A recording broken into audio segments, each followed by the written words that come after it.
hello. Yeah, it is streaming now. Hello, welcome to to Shadowrun Hong Kong. That's yes, I can. God damn, that's a rough opening. Let me redo that. Welcome to Shadowrun Hong Kong extended edition. Where we'll be just carrying it on. There's nothing real more to say about this time. We're just gonna be jumping back into it. I can't honestly remember where we got to last time. I can't remember if we need to talk to our crew about like the last mission or not. I just can't remember. Anyway, let's continue.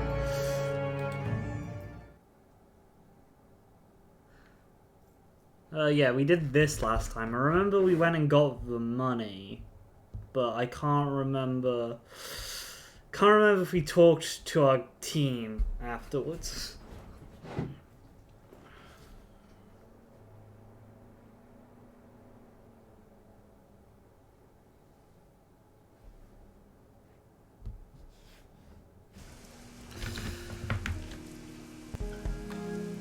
What did we just do there? I don't think we have talked to people yet. We got, yeah, this is our drone, this is our board. I'm looking for some new tech. What do you have for me? I mean, yeah, we could get that, but that's like almost all our money. We should get some programs. ESPs is what I want. ESP, because they can help us a lot. We can get medic too now, damn. Consumables. Ah, here they are. Assassin. Attack would be useful. I don't know. Actually, I'm kind of debating these ones because it seems like that, like these attack ones are less useful, like for the new ones. But I'll take attack. Confirm. Obviously, we can't put it anywhere.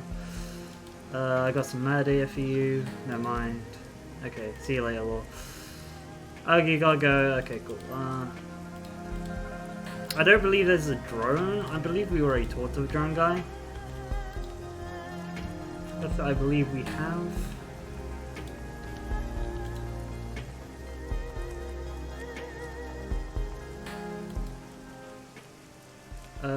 A hover drone lofts over in front of Matthew. Steam spewing from its scratchy speakers. People nearby look away, ignoring the awkward situation. Matthew Kellogg is dead, drenched by rain. He stands with his signature nonchalant, but the edge of his face is twitching. His eyes are wide with fear. You could listen in, but you've already got the gist. Matthew is being chewed out. Listen in. A voice emits from the hovering drone, enterprising with static rackets. Don't pick up the cells. You gotta be digging dog shit out of tire treads for a living. You got me? Reliable Matthew starts response. Hey, Kang, Hi. Come on, beautiful. I've got half a dozen hot leads coming in just today. Don't give me your cheap hustle shit, slick loser. If you don't push tin, you and your fuzzy little pals are gonna be living in a cardboard box. Don't worry, I want to hear, yes sir. If I hear anything else, I'm gonna pull your eyes out your ass so you can watch me kick the crap out of you. You hear me? Yes sir. Matthew's voice is barely a whisper. What was that? He says it louder. Yes sir. That's bad. Don't screw this up. You damn screw up. The drone speakers finish with a streak, feedback and clack to a hole. The drone soars up into the sky and races off. Matthew shakes himself off. His cheery demeanor surges back with wild streak reliance. He turns towards you a little wild-eyed, low eyes restored to his usual self. Hugh Jin, I hardly saw you there. Come on in. Don't be a stranger, beautiful. Looking at drones. Yeah, because we don't have the current money. Ooh, that's... These are good. We could sell our own old drone for them.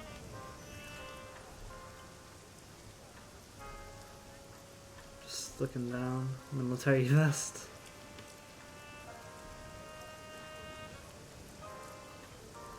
If you wanted better armor. We could sell our drone and get a Steel Lynx. Or we could get a Steel Lynx Room Sweeper. I honestly like... This is a change that they've done to drones. As someone who played drones in the first game, drone requires drone control 5. Do we have drone control 5? I'm pretty sure you'll. But I'm honestly like, I don't know which one I want to get. Room Sweep, it says offers got ground-based firepower. It's like having an running team, or offers ground-based fire. This model is fitted with a shotgun attachment. Honestly, the normal one seems better. Because while I like shotguns, you have to get in pretty close, and I'd rather a classic hover drone. Hang on, let me Google this one to see if there's any difference. Thanks, rings.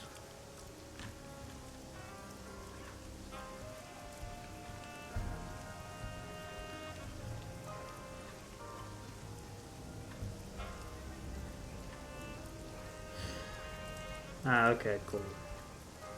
Annoying. Okay, cool.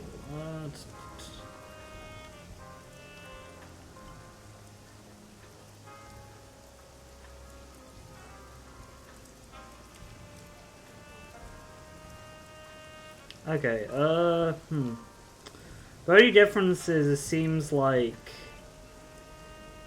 between the two, looking at a wiki, is they have different abilities. Overwatch, slingshot, aim shot, so basically pair.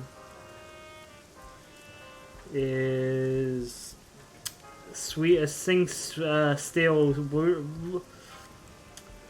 Room Sweeper seems to have just a bit more armor.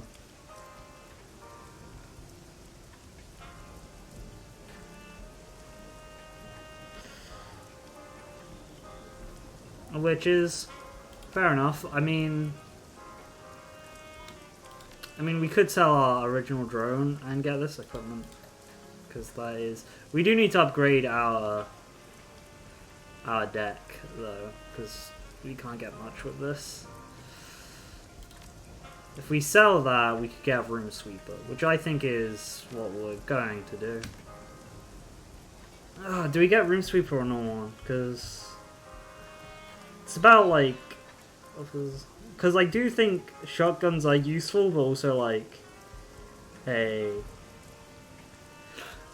They do need certain distances and stuff like that, and they're not very good if someone is in close combat with them. But a general gun is always pretty good. Well, that's a issue. I'm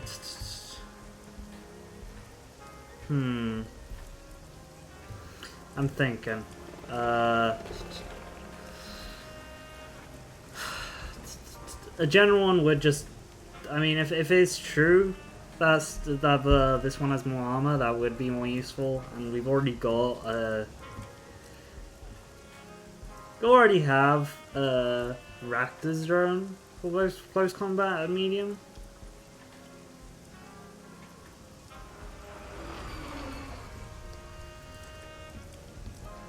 So I'm gonna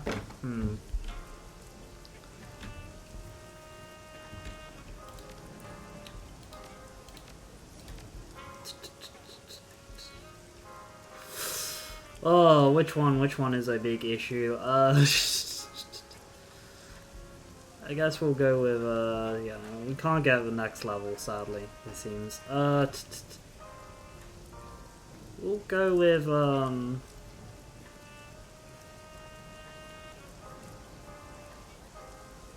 I mean, our other one was meant for close combat, I'm pretty sure. If we scroll down to Doberman Assault, assault variant intense model with a burst of fire or for short range skirmishes. So, I mean, if you want to keep in the same role, I guess with shotgun, but it's one of those complicated things where I'm like, both guns have different things, and I'm just like, which one would I want on our team? Because we have people with assault rifles and pistols quite abundantly. You don't only want a shotgun, to be fair.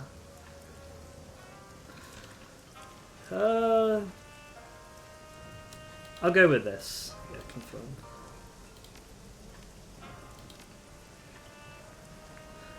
Who are you talking to on the hover drone? That's our little buddy.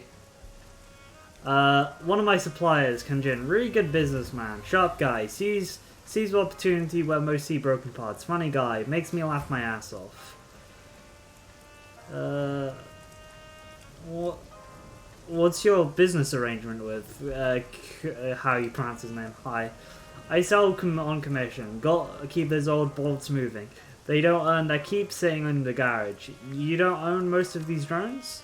Matthew Bros arcs up in surprise. Of course not. How could I afford them? I'm so lucky to have a guy like Kang Hai as partner. Only problem is he's got me laughing in stitches so much. It sometimes distracts me from sales. Kang Hai sounded unhappy. Oh, that's just Kang Hai. He's a real paper tiger. Matthew sways back and forth on his feet. Languid and jittery at the same time. He's a big joker, always shouting, but I think he's real soft at heart, real big heart for little people. Keeps me well stocked. That was a funny guy, yeah, he was like, thanks for all, that's all I wanted to know. Goodbye, Matthew. I don't think for you, you know what, I love Arcane, talking with him so everyday. I feel like I can take on the world right now. Goodbye, Matthew. Okay, cool. We have our little drone. What does this do? Side of Matthew's trailer looks freshly scrubbed. It reeks of kerosene. Board swaths flanked with paint and removal. Reaving bread, plastic side. Distorted by years of acid rain. You can see a faded black traces of erased graffiti. It reads Job Stealer. Something thumps on an inside trailer. You could easily look through window. Inside a dingy, cramped living quarters, clad with broken drones and unwashed dishes. You look like a rampled, motley coloured shag carpet is heaped over half of Tiny's face, obscured by most furniture. After a moment, the shaggy carpet moves. It rises about a foot and surges forward to the window. Then it stops, pulsing, fidgeting. It's hard to see clearly through the built-up grime on the window. Wipe the window. The carpet is actually plush-covered drones. Teddy bears, raccoons, little dolls. There must be dozens of them inside the caravan. All companionship models. It all looks like they all look at you as if they're realizing you're not Matthew. They watch, fidget. Then one coordinated motion, they lie down and go dormant again. Well, that's not kind of terrifying. We got a new drone. Let's go see if we can scrape together the basic amount of cash for our new deck. We're gonna talk to this orc afterwards, because we need a new deck. We got an attack program that's fairly good. Once we get like max level drones, we're gonna be fairly good. Owned, so yeah, we are not scrounging up the money for that yet. Because let's look at our stats. Okay, whoops. We need to get out of this conversation. See you later. Let me show you the stats, because we've almost maxed out intelligence. This is the limit on drones.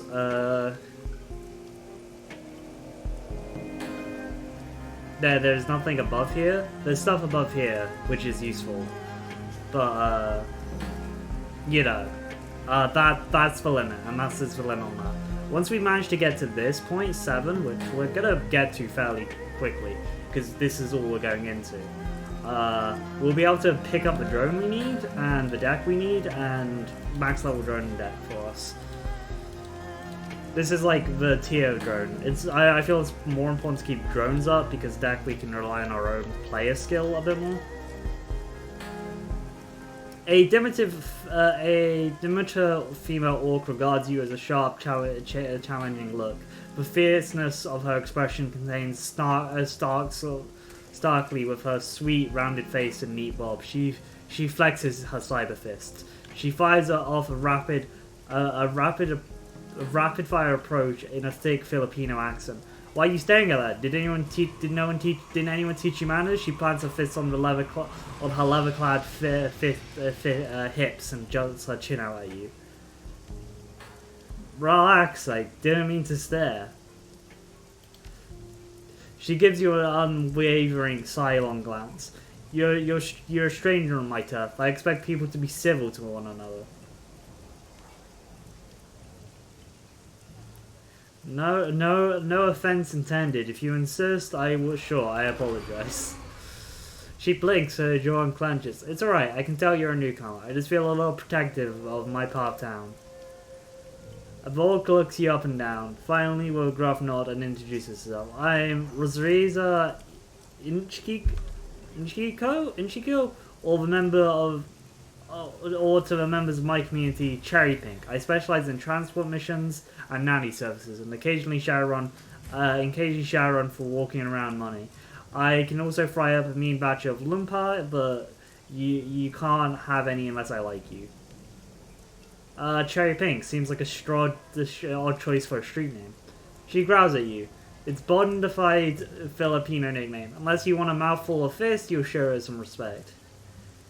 You said you make a grey lumpa. What is that exactly? Filipino spring rolls, crispy and delicious and full of pork, or whatever pork-flavored substance is on sale. It's important to be frugal. I want some loofah, we'll say that one, but everyone wants some loofah. She puts her hands on hips, not everyone deserves it. You said you were a nanny? She nods enthusiastically. Look around. See the Shadowrunners and dealers, contraband, or the Johnsons? That's a fair number of who have kids, though they wouldn't shout it from the rooftops. It's usually too dangerous to keep family pets, and that's where I come in. Yeah, shadow nannies are a great idea. No more bringing my baby into a work combat situation. All grazers touch him proudly. I've sheltered kids in and out of war zones. I've gone into hiding with little ones for months on end, while their parents had to lay low. I've taught children good manners, hygiene, and proper use of firearms for over 20 years.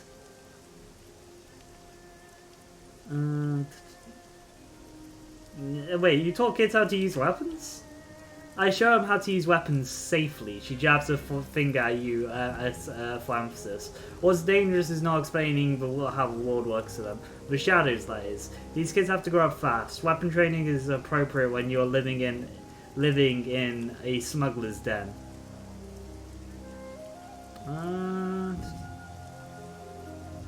Makes perfect sense to me, kinda, yeah it does. Yeah, I'm really glad someone finally gets it. The gut reaction of most people is to deny the danger. The rest seems to think the children are too immature to set up for the challenge. Me, I trust my kids. I understand them, and they never let me down. How do you go from babysitting to running in the shadows?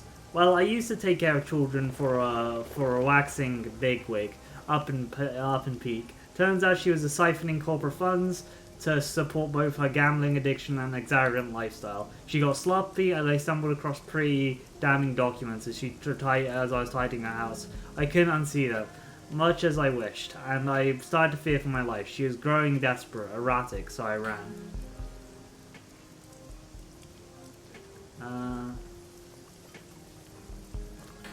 Why didn't you didn't run too far? Why not leave Hong Kong? I couldn't get back to Malena because of the GIS scumbags. They aren't always, but there's always a large community of Filipinos in the shadows. I sort them out. What happened in the Philippines that you can't get back? The Japanese Imperial State, supposedly, they've been in charge there for decades.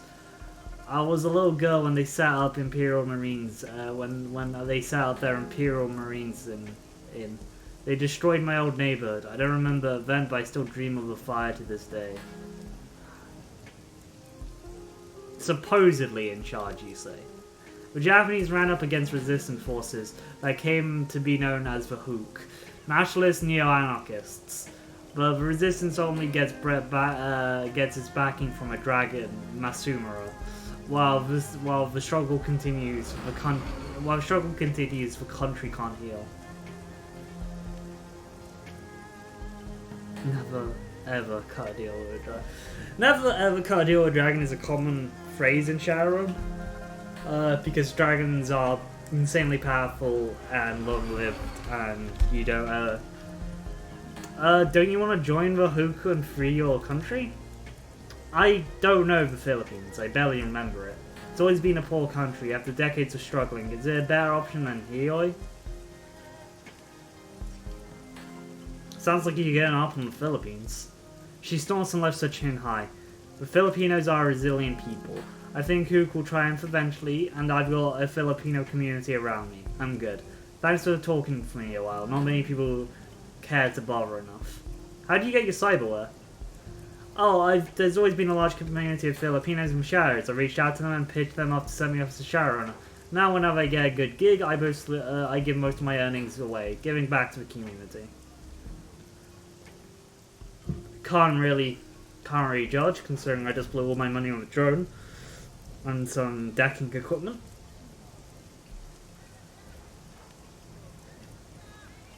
Do you have any regrets about leaving your old life behind? She looks away and suddenly her eyes are moistured.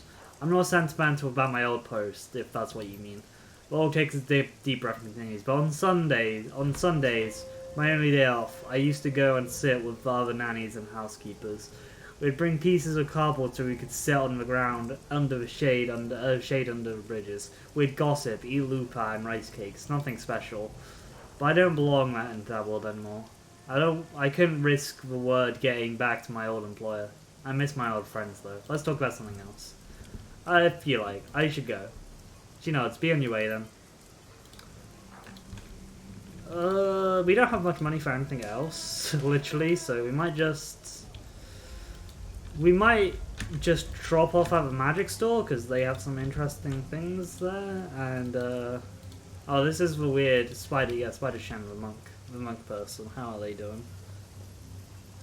Shen is busily carrying the credit sticks as he approaches, and whose fingers daftly into the small plastic bins. The label on the bins bear the names Sri Amlu, Grandfather Wu, Lucky Ping, and Kindly Shen. Her eyes flicker up at you for a fraction of a second before returning to the tasks. One moment, I'll be done shortly. A few moments later, you see her wrist see a final cred stick sorted into the respective bin, and with the lion's share gone to Kindly Shen and Street Amlu. There, now, what can I do for you? You got a lot of dues to pay to the Yellow Lotuses. Shen shrugs, obviously indifferent to the amount of the shops being taxed. I do, but that's how the system works. I pay Kindly Shen for rent, Street Amlu gets money because he's my superior, Kindly Ping receives a finder's fee for goods she sends my way, and Grandfather Wu took me in. He gets paid because he's family, and I owe him for getting me off the streets. You joined the organization. You have to pay dues. It's the same anywhere else, and it beats the hell out of being homeless in Kowloon. Stuffing the box away below the counter, Shan produces a box of assorted needles, inks, and begins cataloging them on a bad PDA. You don't mind paying? Not really. Grandfather Wu saved my life by taking me in. You know, life expectancy for homeless kids in Aberdeen isn't very good. Because of him, I have skills and my friends who will pay to make them use of them. It's a good life, all things considered. She leans back against the cages, causing the snakes within to hiss and snap at the glass. I'm just a Blue Lantern, a foot soldier. I answer to White Ming, who studied on Wudang Mountain. He's the 49er. The man who made the man who runs our crew. I don't pay him because he takes his own cut for whatever we make. That's all for now, Shen. Oh hey, hoi Chama. What's the job today? Talking to people is what it is. Then we got a job to go clear out a rich person's private museum because spirits. Let's go to a magic shop quickly to see if they've uncovered anything more. Where is it?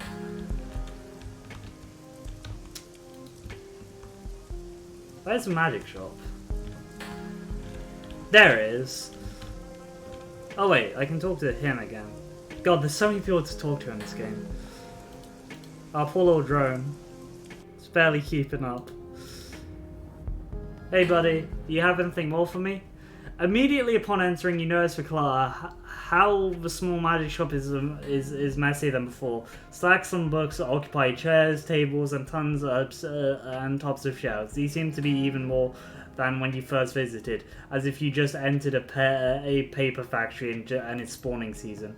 You peer around a precious arrangement towel of books and find Crafty hungrily reading her mother's journals. Red rings around her eyes, and tousled hair falls off her face. It looks like she hasn't seen the better part of the pillow in a couple of days. She moves to scratch a spot and spots you. With a quick flick of her hand, she marks her place.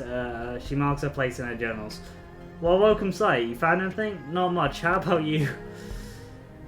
A small smile spreads across her cheeks and she nods. This mind-numbing tedium is starting to pay off. Check this out. The dreams that everyone's having, they aren't really dreams, they're omens. From what I've gathered, they're walking a fine line here. They're pretty dangerous. Attempts to interpret them could lead to mixed results. What do you mean omens? You know, omens. Harbingers of doom and gloom and bad things to come. Her mouth twists to the side and she thinks. Just a minute. Crafty opens a drawer behind the counter and brings out a dictionary, clears her throat. Omen, a sign of warnings of the future events by wary visions, creatures, or hallucinations. She closes the books and with a thump. Why are they happening here? Apparently these sort of potents are commonly linked with maligned places and disaster sites. They are caused by leakage through wounds between our world and the astral plane. And what causes these wounds? Can we stop it? I'm not sure we can. At least I haven't found anything about that in my mother's texts. She lays her hand flat on the countertop and leans forward. We don't want to dive into haphazardly, Hu-Jin. Remember, the omens can be dangerous. How are they dangerous? She holds up a finger and starts digging through a note around for another text. After a moment, she locates a small notepad and flips up to a dog-eared page. Dog-eared page. Weird. I always found that phrasing for like a bend where you bend the page to like note it down as a bookmark as dog-eared page. Very weird to me. I don't know why. In here it says visions or dreams or whatever you want to call them are real. They're open to interpretation, but interpretation them incorrectly can lead to disaster. The astral space is a place of dream logic. Taking things you see too literally can even be more dangerous than ignoring them. Sounds like the best outcome would be for us to interpret them correctly. Using that term loosely, yes, but there's no real correct way to interpret a dream. It's difficult to separate the nonsense from substance. Can you interpret the dreams? Crafty plugs a notebook on top of a nearby shelf. I can't help you interpret your own dreams, whatever you're trying to... They're trying to imprint it's beyond me. All I can do is keep reading. There has to be something in this library that can help us understand what's happening. Keep it up. Every bit helps. Yep, I'm on it. Anyway, see you. We're a Deca rigger. We don't need magic. We're just here to stop by to ask about magic. We'll talk to this guy again. God, there's so many people to talk to in this one little area. I don't know if this guy will have anything more for us. The three men are once again fixated on the board. Jin runs his hands together nervously. His face twists in concentration. It appears Shu now has the upper hand. The silence of the game is deafening. Amateur players would be filling the air with clicks and clacks of the stones against wooden playing board. Relentless trying to outdo another. These men are different. Sue picks up a small black stone. His hand reaches over the board and pauses. Jin states have overstretched hands. Suddenly, still, Shu brings it down to lower the stone. Down, down. Jin is practically on his toes, and then Shu pulls his hand back. Perhaps not there. He strokes his short beard thoughtfully. Jin tosses his arms into the air, nearly knocking over the playing board. Damn it, Shu. When you start a move, you commit to it. I swear if you're doing this on purpose. Friends, Lou interrupts his players. We have a visitor. Okay, cool. We can ask about dreams. The two players look up and Jin sighs, holding his face in one hand.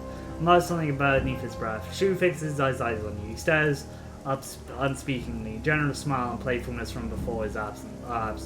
Sorry to interrupt. I was just wondering if you're still having dreams. This again? Don't you have anything better to do? Yes, we're still having the dreams. Lou's voice is calm but troubled. However, They've got a hell of worse. Jin shifts uncomfortably. Look, let's not go in details. Well, anything would be great. He moves over. Alright, but afterwards, you let us finish our game. Sure. He nods approvingly, then glances at Lu and Shu. God, names. Our dreams have become unpleasant, so to say, darker, violent. He rubs his hands together, tightly cropped beard. Not all that healthily, if you ask me, especially for men of our age. We come out of them in days, sometimes feeling like we've been punched in the senses and the imagery. You can see the shiver as he thinks about it. Well, I said no details, so no details. That about sums it up. Shu, Master Lu, I have nothing more to add. Shu? Nothing. Is there anything wrong, Shu? You've been staring at me for a while.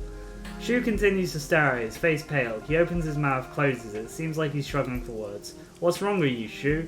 You better not be having a stroke. We're in the middle of a game. Oh my god. If Shu heard Gin, he did not show. He looks up at you, his eyes widen. You need to go faster. His voice is urgent pleading. The shadows that follow you are getting close. Excuse us, Jin. Our friend is tired. Lu claps a hand on Shu's shoulder, who doesn't seem to notice. These dreams have taken a toll on all of us. Please come back another time. Understood. Take care. Okay. Alright. Soon we'll get back onto our mission. I just need to we'll talk to our crew, then we'll go on the run, which is let me go to a computer. We've looked at our have we talked to the people on our crew yet? I can't remember from the past stream. Keywords. Yeah, we've gone through all the keywords. I know we did that. Go back. Open job directory, view all active jobs. Yeah, we gotta do this. Welcome to Shadows. Okay, we gotta go to a like an artifact area where they start digging up artifacts, but it all went wrong, and people were killed, and we gotta go and steal them. We gotta go steal cursed artifacts because that's always the best. Let's go talk to Ractor first. If we've talked to him. There, around Ractor's workshop, Resh is stretching on metalwork fluids. He turns to face you, a burning cigarette clenched between his teeth. Sorry about the smell. It's a long time to purge the coil and slump. If I had access to proper equipment, this would not be a problem. I could clean fluids and reuse it, but alas, hologen treatment chambers are rather hard to come by, even in a place like Kioi. Anyway, my friend, you didn't come here to discuss the ins and outs of shop maintenance, I'm sure, so what brings you here? I've been thinking about what we talked about last time. Mind if you ask a few questions? We got like a lot. He tilts his head in acquisition. Be my guest, but I have no secrets to keep. About your self-repair system that you invented. How did it work? There are three distinct elements to my approach. When these elements are working incorrectly, the prototype utilizes a process displayed remarkable self-repairing capabilities. This may be a long, lengthy explanation I can skim over you please, or I can break it down for you if you're generally interested. Give me the long version. I want to know about the process you works. Oh boy. Here we go for the long talking. He shifts his cigarette to the corner of the mouth. Very well, the long version is. The first element of my process was the outer skin that the drone could be wrapped in. A refinement of other biomedical self-healing materials, modeling the element of self-repair capabilities of living beings. Imagine a polymer composed of interlacing microtubes, capillaries, if you will. These vessels are capable of delivering bonding agents to the site of wound as it occurs, thus healing it. Interesting, go on. The second element involved was the underlying structure of the drone's architecture, the servos and gears, circuitry, etc. Utilizing self-assembling materials and redundant systems, I created a system by which damaging components could be fabricated and replaced by the drone itself without any need for human interference. Alright, so you have a self-healing skin and a self-repaying underlying structure. What was the third part? Finally, this system had a magic component. The corners of his mouth dips downwards. I must confess a degree to ignorance when it comes to the proportion of the project. I don't understand some theory behind which it was done, but the specifics are beyond me. Tell me what you know then. In layman's terms, a magical element was necessary to render the system self-perpetuating. Obviously, no purely mechanical system can repair itself indefinitely. The synthetic skin becomes more brittle, with every wound it heals, and automated assembled components will eventually run out of materials to work with. As a rule, fighting against entropy is a losing proposition. But with magic, we can rewrite the rules, where we can grasp with electromagnetic forces to a point they are redundant, they are rendered negatable. Think of magic as a lubricant that keeps the gears turning. I wish that it wasn't necessary, but I'm also a realist, and I confess that if it requires for the system to work. Wait,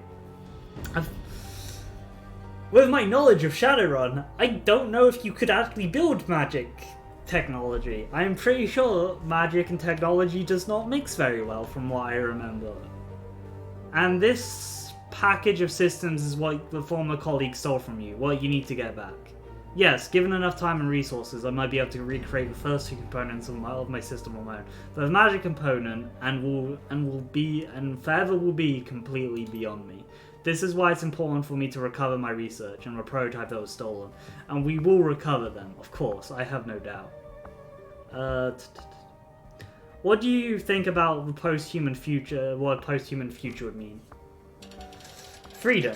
He takes a long drag on his cigarette, sucking the smoke deep into his lungs. When he speaks, it erupts from his mouth as a plume. The ultimate freedom to direct our own progress and to steer ourselves as a people wherever direction we wish. Consider, my friend, every aspect of Kyoshi tailor-made for a purpose, dreamed up, designed, and built by a singular guiding intellect. Alright, keep going. No, now think of the circumstances surrounding your own birth, and the building blocks that shaped you into the woman you are today. Your mother, your father exchanged fluids, sloppily no doubt, and with all the mindless abandon that such biological imperatives entail. Dear God, man.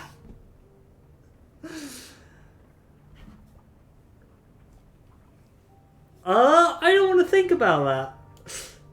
Hey there, Dagoff. He raises both hands and places the gesture. Rector is lewd. God damn it. Rector raises both hands in a particular gesture. Just an example, my friend. Just an example. Substitute in my parents instead, or any other pairing that you might choose to imagine if it makes you more comfortable. The important thing is that the forces that shaped you, and me, and the others upstairs, and anyone else you could care to mention were ultimately a mindless one. Blind, manipulative, biological drives that led the sperm to an egg to collide. And in a roll of a dice and a dash of maligned genetics, and here you are. The natural process of evolution and sexual selection guides the development of our species through trial and error. Throw a few billion darts at a wall and see what sticks.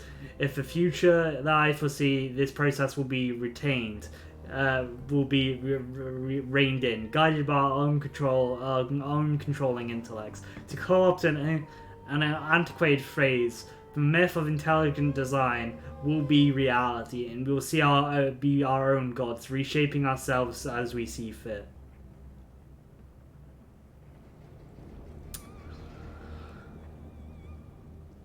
Huh, okay, this just sounds like eugenics with extra steps, I'm gonna be honest.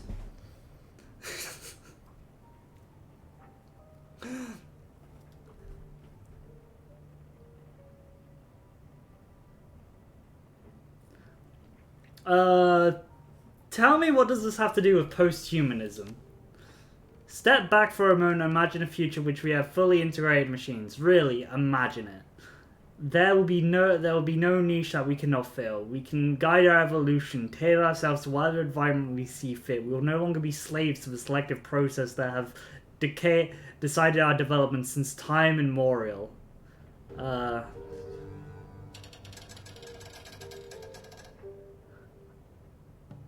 I mean, same. And so we essentially, what you want us to be, what, robots?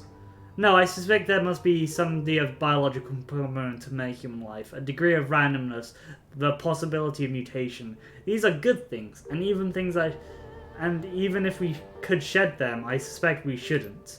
What I desire is a truer fusion of man and machine. His eyes fill over Kyoshi. The drone takes a step forward in response. Modern cybernetic systems tend to be integrated on the biological component that they replace. These are exceptions, of course. There's no analog for a data jack in nature. But on a whole, our imagination is depressingly limited in this regard. In the future, I foresee we will abandon the restrictive mentality and our eyes to a newer, more exciting possibility. Bodies reshaped to thrive in the deep ocean or depths of space. Bodies inspired by nature or beyond human imagination, or both. Bodies that can be used and shed and used again, inhabited in as where as see fit. The timely realization of such a future is what drives me. It's what causes me to which I have devoted my life, and thankfully it is inevitable. He tips his cigarette and spills ash down onto the metal floor, assuming, of course, we don't destroy ourselves first. And the hard limit of fusion and there's a hard limit to fuse a man and machine. Doesn't your vision of future require us to get past that? You speak of the essence limit and problems associated with essence lost. He releases a plume of smoke from the corner of his mouth. Yes, of course it will be a problem, but as with all problems, a workaround will present itself. Of this, I am certain. Well, it's called taking like 5 different merits at character creation. 5 different assets, so literally any cybernetic is like 0.1 essence lost, and you can be full of stuff.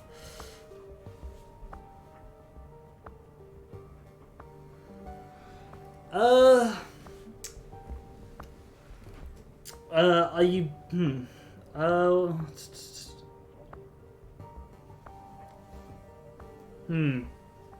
Are you basing this, what are you basing this on, or is this just taking it on faith? He smirks at you. No, my friend, I am not taking it on faith. My beliefs are rooted in my own observation and experiences. For the time being, let us leave the matter at that.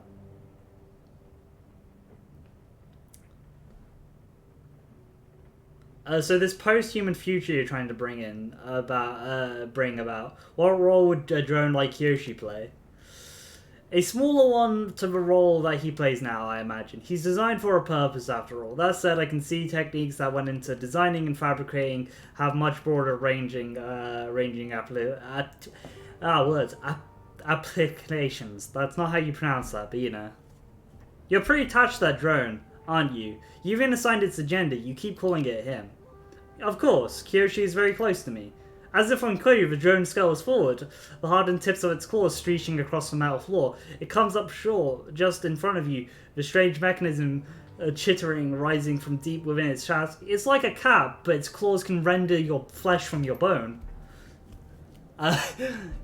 You might excuse me of anthropomorphizing my little companion, assigning human characteristics to him when in fact there are none. Truth be told, there is much more to Kyoshi than meets the eye, but that is a different conversation, one best suited to held another time. If that's what you want. He nods. It is. I have work to do. God, I forgot to ask him about Ron. And I'm sure you can find better use for your time than listening to me prattle on. He gestures towards the hatch in the ceiling. And with that, I'm afraid I must ask you to show yourself out. We can continue to talk later. Alright, Raptor. See you another time. Good night. Also, we got a new drone, by the way. We spent all our new yen on it. Hey Gachu, how are you, buddy? The cabin is far from the best state as previously. The hatch has adjusted down, ventilation restored.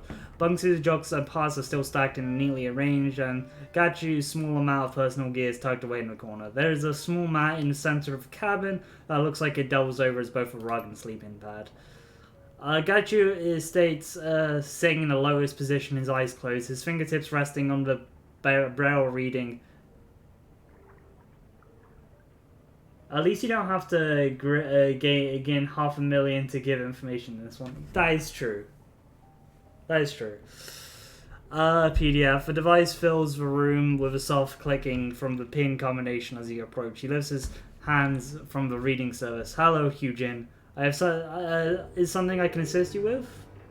I was hoping we could talk some more. Got a minute? Certainly. Gachu folds his hands on his lap, nodding his head towards a near pile of boxes. I offer you a place to sit, but I fear I only have boxes. Now, what do you wish to discuss? Any thoughts on the last run? I confess, the purpose of our little venture in Waxu Sky Tower eludes me. While in Japan, we have a notion of... God damn it.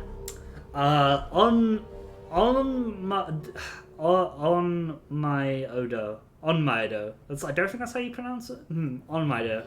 A method of controlling key. It relies on rituals and incarnation to banish unruly spirits. Really cool actual real life thing. Feng Shui, on the other hand, seems more akin to extremely fussy interior decorating. Gachu isn't into cultivation. God damn it. Sorry, cultivation memes have just been popping up around me and it's funny. The very idea of tipping a potted plant or moving or a nation of a desk could have effects on a corporation's stock price is insane, yet they will work. I can see the flow of magic change. Perhaps the manner of luck manipulation is unique to China. It certainly does not work in Osaka. Me actually trying to remember real world history to see if Feng Shui actually made it to Japan, and I'm pretty sure it did. Like what he mentioned, Omaido actually has like a lot of elements from the core of Feng Shui. What are you reading? We do not have academics. Ganju draws himself up, folding his palms on his lap. With one toe he pushes the braille reader away. It's called... Goddamn.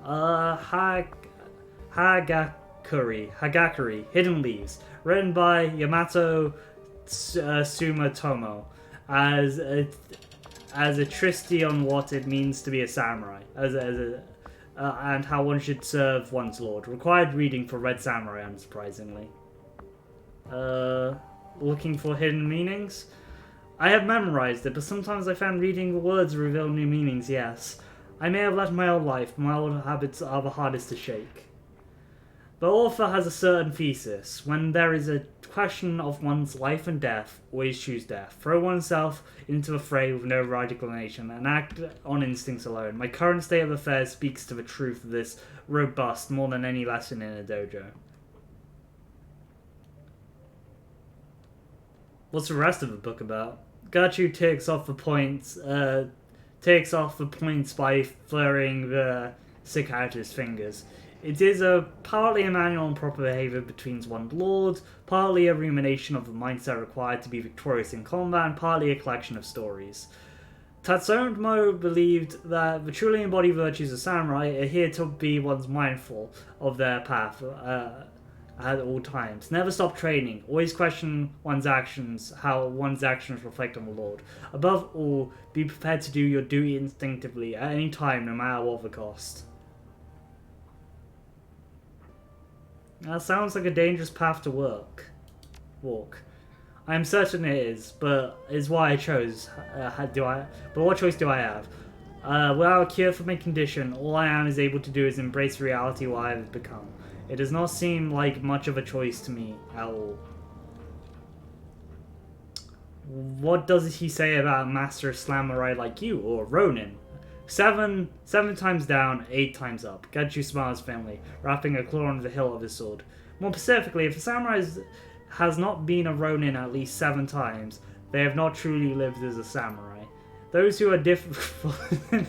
Okay, I didn't actually look that up if that's a natural quote, because damn. Those were different times, however. If it was common for the samurai to fall out of favor with their lord and can be turned loose in wonder. For company men like myself, the choice is to serve and die. Is there anything else you'd like to discuss?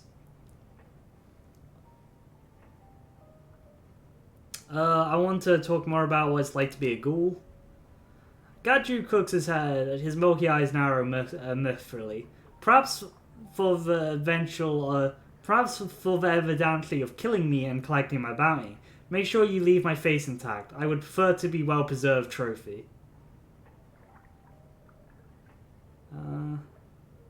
Don't worry, I'll have you stuffed and mounted on my wall.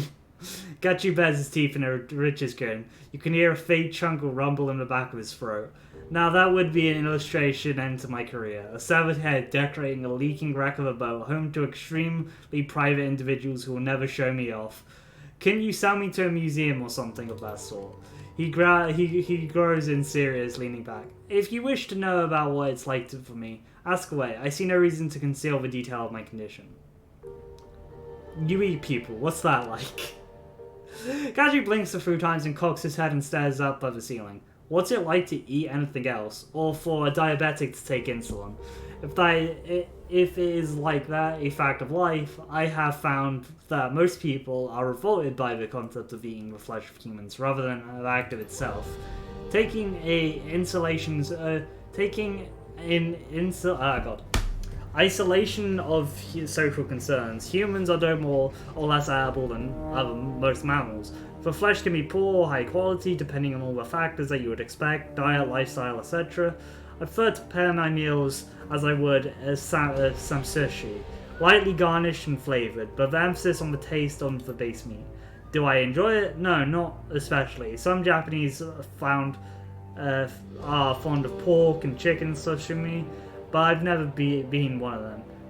Gachu shrugs helplessly. But it's a fact I must accept, and it is how things will be. I'll make them the best I can. Soy-fed human meat. I mean, yeah, soy's the only thing around. Do you feel bad about having to eat people? No, I was never a vegetarian, so why should I? Dear God, that's a take. Oh my god. Gachu seems puzzled by the question as if he's missed the nuance of the meaning. It does not matter where meat comes from. Someone who died in a car accident is viable as someone I killed. Huh. I'm glad. I can't tell if this is a better fate for someone like this or like, you know. This is the type of person, if this was Vampire the Masquerade, would just tank their humanity. Very quickly. Probably gone past vulnerable core or something. I admit I have had people that I've killed, but that was necessary. I was going to kill them anyway. Why let their bodies go to waste? Most schools smell like rotting meat, why don't you? Diet and cleanliness. Most schools eat rotting flesh and do not bathe. I eat fresh meat and bathe regularly. Fair? That's a... Are you a mole? Gaichu, considering this, Gaichu leans over onto one elbow. I have no idea. I do not believe there have been any organized studies of ghoul longevities.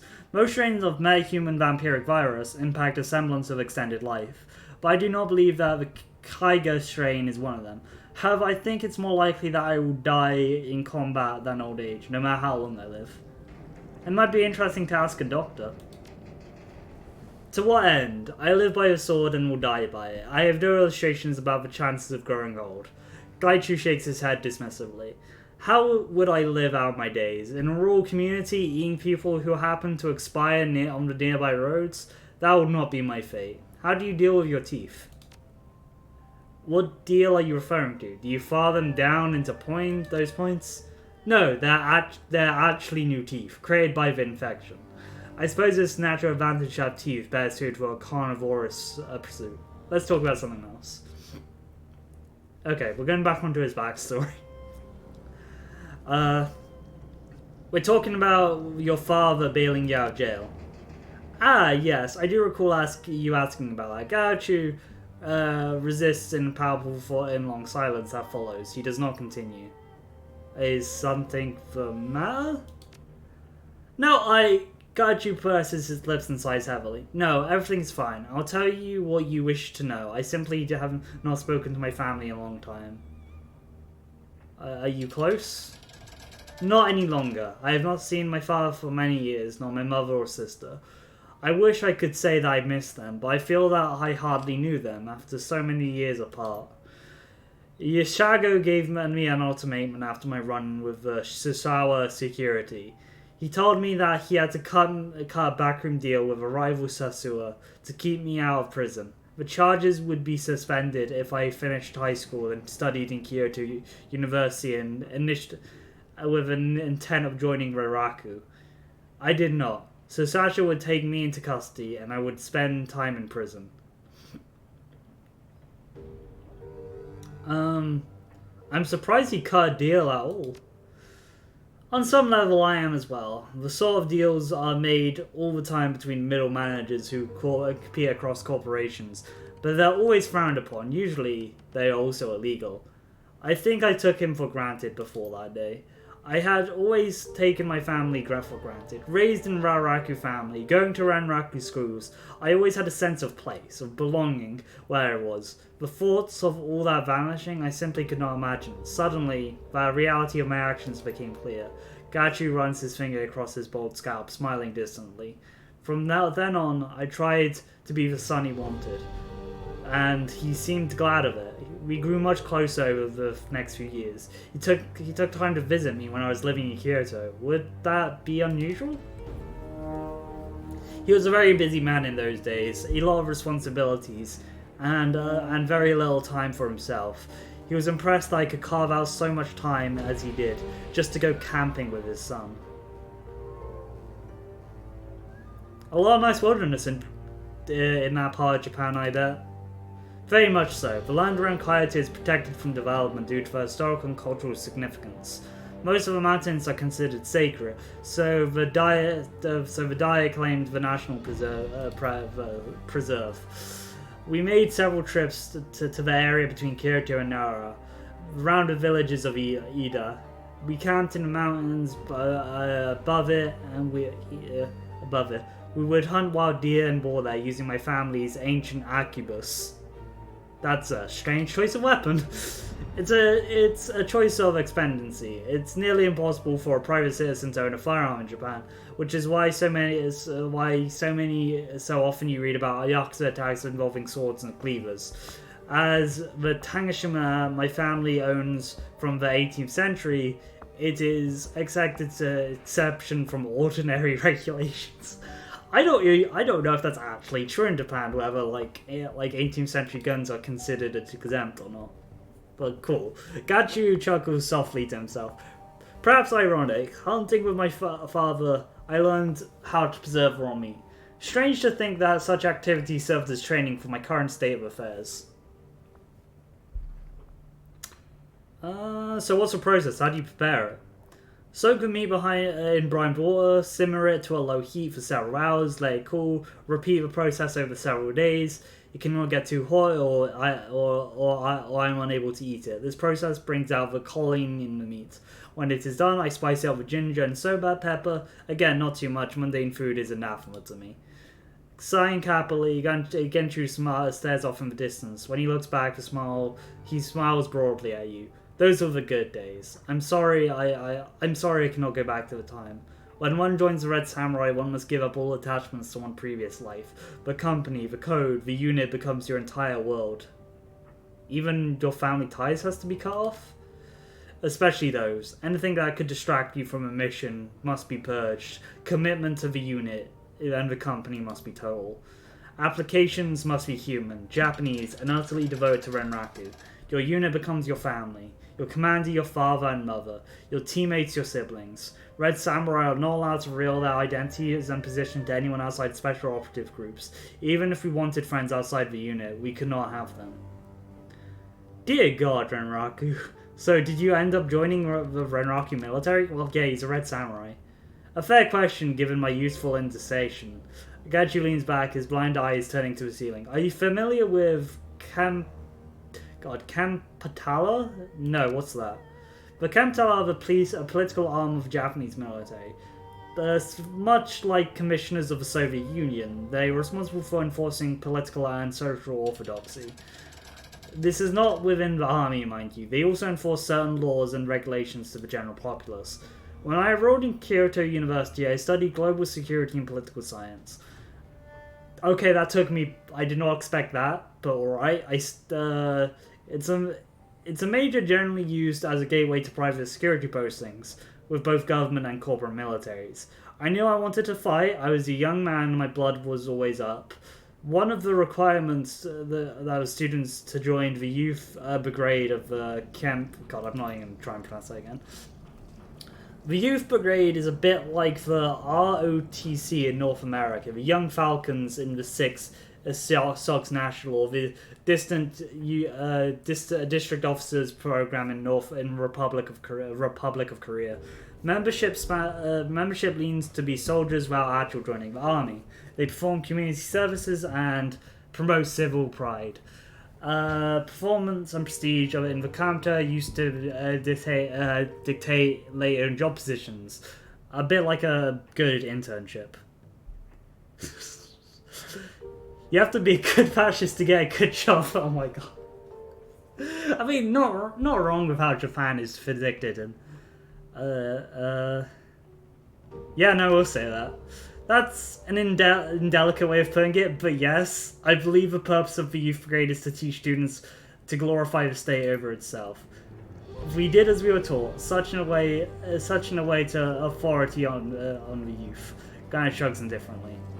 What kind of things did you do? The details do not matter much. Force our way into homes under false pretense to intimidate families. We encourage children to inform on their parents, accept bribes to look the other way if we were in the mood, or had people arrested for said bribes if we were not. Petty behavior, but such things were encouraged. When I was near graduation, I approached by a recruiter of Anarchy Security. She told me I came from a good family and could have a promising career within the corporation. She fast-tracked my application towards a potential Red Samurai position, 3 years within the Rinraku military as a junior officer, and guaranteed placementship in Red Samurai training billet of my choosing. The pay was good and exciting, as being an elite was an attractive position. I accepted, but I did not truly understand what I was signing up for. As I told you before, they force you to give up everything except the company and the unit. That was made clear to me, but I did not truly understand it. So what happened? Exactly what you would expect happened. I signed the contract and became a soldier in Raku's army. I was physically fit and on top of my class, and it seemed inevitable I would see my desires fulfilled. Gertrude wraps the 2 knuckles on his breastplate. Obviously, I succeeded. The training was extremely difficult, both mentally and physically. I knew that I would be isolated from my old life, but I did not anticipate the full extent of my isolation. All Red Samurai recruits are reported to a facility called the Forge in Kiba. You are assigned to a unit, you and the other recruits, and for the next 2 years, the Forge will be your home and prison. Shaking his head wistfully, Gachu thought, "It seems ridiculous in retrospect. We are all so young. None of us had any idea what we were doing, except trying to become the best soldiers in the world. And yet the strangers became my new family, in the absence of the old." Tell me about the members of your unit. Gachu wrinkles his nose, smelling something foul. The chapter of my life is over and done with, and they're no longer part of my world. Why would you care about them?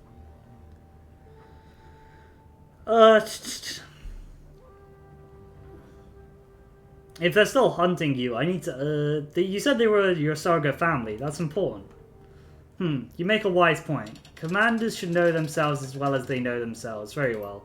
Gachi looks down at his hands, picking something out of between one's claw and continues looking at his hands while he's speaking.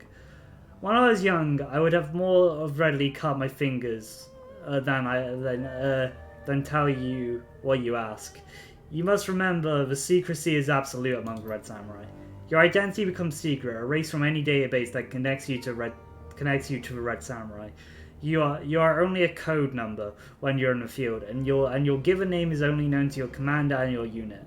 Every other Red Samurai units have no idea who you really are. Finally, looking up from his hands, Gachu leans back and against the boxes. Contact to the outside world is cut off completely. Even once training is over, your communications are restricted. Maintained relationships outside of your work with is frowned upon. That sounds horribly isolating. By design, it is force recruits to bond with their unit and transfer the emotions they have with their old friends and family onto the unit that they must work with. If there is a tight bond among other special force units, I would be surprised. Red Samurai units are always 5 members, one whom is a spellcaster. During training, each member is taken turns to be a commander. Most competent is given the bulletin permanently upon your graduation. That seems like a good way to ensure everyone has a fair shot at it. Genshu nods, poking himself onto one day. By rotating who commands duties, we're able to see very quickly who had the mind and the personality to lead the team, and who was more comfortable following. Ishtar was our commander. Ishtar was our commander. He was from a rich family in Samata, the kind of place where he was given every advantage possible, with the extension that he would keep the family name prestigious. He was older than the rest of us. He'd already seen 6 years in the army, a very served man, rarely given to humor. Takawal was our usual second command. Our designated marksman, he tended to have a better tactical view of how to operate situation be run, simply because he needed to study the terrain more. He loved to get us laughing. Without him, I think I would have gone crazy within the first few months. Our mage's name was Sansaki. She was the best trained. She had been trained as a Mako, an apprentice priestess. When her magic began to manifest, she was in the unit for the challenge and for the money. Her family had always been poor, and they had always told her that she would never be amount to anything. I think she joined Red Samurai just to prove to them that she could do anything that she wanted. My kind of attitude, I admit. Gachu cocks his head amused. I'm unsurprised to hear it. You and Sasuke share similar attitudes. Neither of you stop consider if your goals are attainable, simply that they are. A heavy gunner name was Amamori. He kept the team honest with itself. He never had a disparaging word for anyone, but would not hesitate to call someone out for their behavior. Sasuke loved that about him. Really, she loved all of him. The two were discreet, but discretion only goes so far in such a small team. Still, we respect for privacy where possible. Is that kind of thing allowed? If a unit commander allows it, yes. We were given incredible leeway in that what is allowed or forbidden in our unit. Our belief began with results were the only thing that mattered. If the unit failed, it would fail as a whole. Sasuke and Amori were crazy about each other, and it would have done more harm to keep them apart. Lastly, there was me. I was a close quarters breach expert, the first man in the door when we had to clear a room. I was a perfectionist on the team. Amori could get us to do anything, but I was the one who made sure we did it well, with style. Obviously, you gotta have style. What do you mean? If it's worth doing, it's worth doing well. If that thing is also your duty, it's worth doing perfectly. Many times we would perform drill exercises well enough, but that's not good enough if you had to trust me with your life. That's why we became one of the best teams in the organization histories. That's something to be proud of. Of course it is. Do you think I do not know that? Against you size heavily. I apologize. It's just that those feelings are still raw sometimes. Even if I had to be cured, I could never go back. They have been disgraced and I have done unforgivable things. I have been cast out for good. Are you sure? Maybe it's not as final as you think. Gachu closes his eyes, sighing through his nose. Well, they ambushed me in Fakua in a fight or die. I killed 2 of them before I escaped. I could not return to the unit no matter what. He opens his eyes, a moment, and slumps. It's not an easy memory to grapple with. That's fine, Gachu. Take your time. Thank you, Hyujin. I'm sorry I cannot talk about it now. I still need to process these emotions. They are all. I'm tired. Come back later and we can talk more. Alright, time to head back up and talk to everybody else. Okay, then we'll actually get on with the run. Hopefully. We will. I get to Wu's cabin and find him moving through some sort of stretching routine. His muscles ripple as he throws triumphantly from one pose to the next. You look different, Yang. Better, I hope. Sort of. It's like I flipped forward a few chapters instead of turning the page. I mean, you look like you, just not not the one I knew. Sounds like a song lyric. Wu chuckles. No. More song lyrics from me. I gave up that dream long ago. Remember how Lockjaw used to make fun of my singing voice? He smiles, his teeth perfect. He said I sounded like a frog with a heart on. He shrugs. I thought my voice was distinctive. I mean, no Mara Mercurial, but... So what do you want? So what about you? He gives you a once over. How are you doing? Let's look through this nonsense again. About how you expect, been better. Well, I gotta tell you, Yang, you're good at running this crew. I gotta tell you, you're good at running this crew, Yang. There's something I still don't completely understand. You picked up an ammo box and began using it as a dumbbell. What do you get out of being a Shadowrunner? I'm just reading through all of these. There's a lot.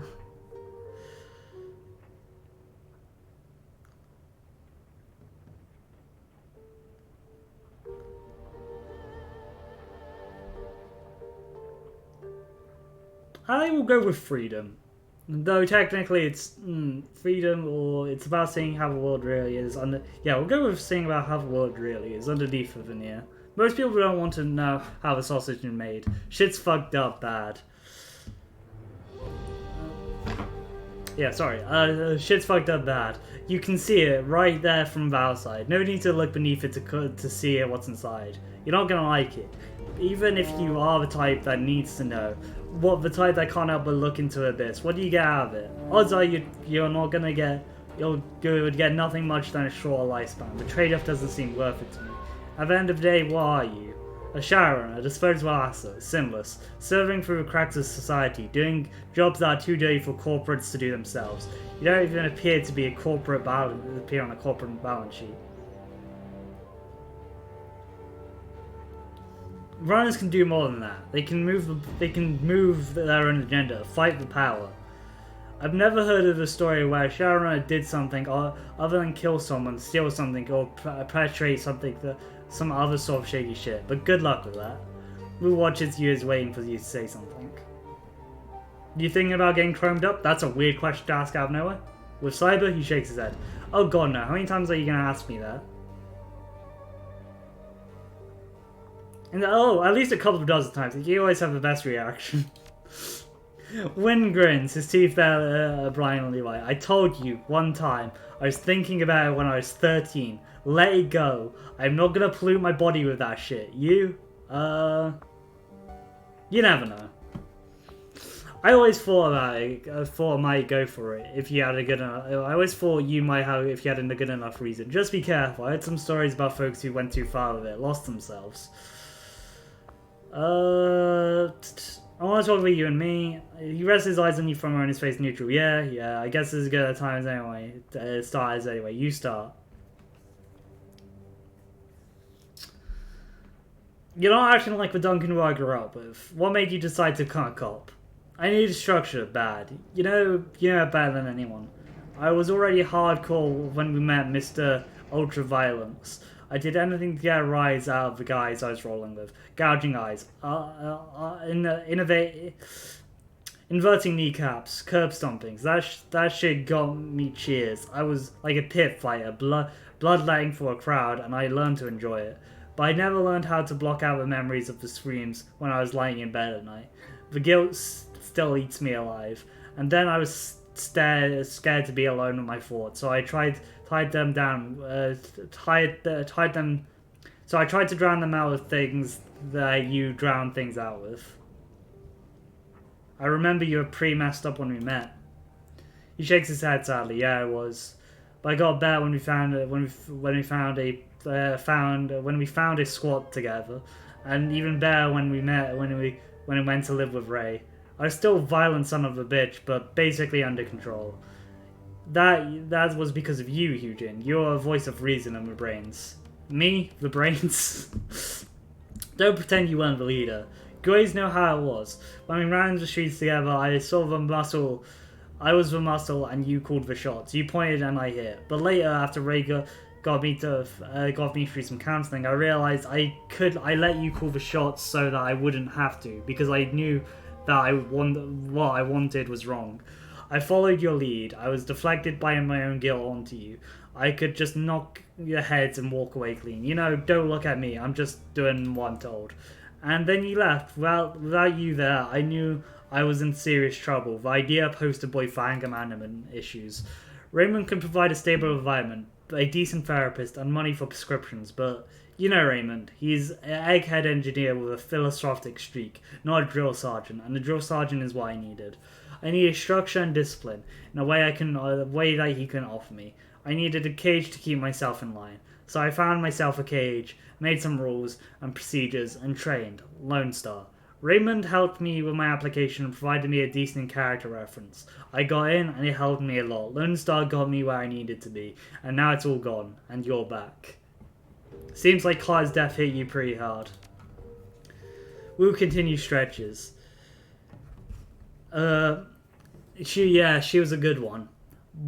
We were a real team. Joining Lone Star helped me in all sorts of important ways, no doubt about it. I really embraced being a cop, studied my ass off. No matter how hard I worked, I was never more than just a model cop with a bruise streak. There was plenty of assignments that I was perfect for, a big mean orc like me. Assignments that would have fed me to hurt people, but I met Cara about a year in, and she changed that. She talked me into taught me about values and goals and priorities, constructing the life that you want. She was a real trip. She sounds like a good woman. She was a cop, a partner, and mentor, and a serious badass when she needed to be, but yeah, she was a good person, and she kept me focused. When Raymond asked me to bring him to meet him in Hong Kong, I had a feeling that I was going to wind up going off the reservations if I didn't bring Cara along, and she's gone now, and I am here.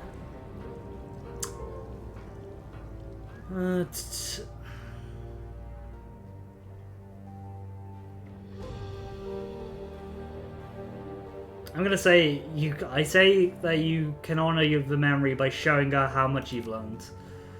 Wu's mouth drops open and carves into a grin and he shakes his head, still smiling. I'm sorry, did Yang Shen just give me sage advice? Sounds like you did some growing up on your own. I've been waiting a long time to ask me about that night I've left, haven't you? Okay, this is going on to a new thing.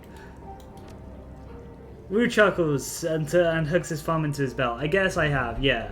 It's about what you were doing before you got thrown into the core facility. You said you had a friend who was in a bind, but that's all you could say. How did it go?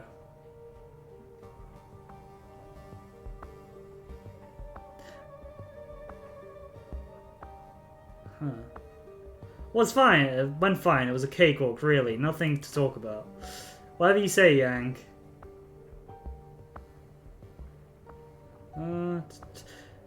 Did you ever think about when we were kids? He begins to move through some sort of pattern. Maybe it might be Tai Chi. I try not to. What are you talking about exactly?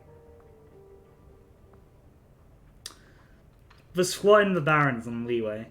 That's least of all. There's not exactly talking about any idealistic youth, Yang. Still, it's better than being on the streets. Slipping in dumpsters, running from ghouls, flying over scraps. Wu stops moving, drifts off for a moment, and defending our territory. If I hadn't found a place on Lee Ray, found lockjaw and double try, we probably wouldn't be here. Why do you think about battle then?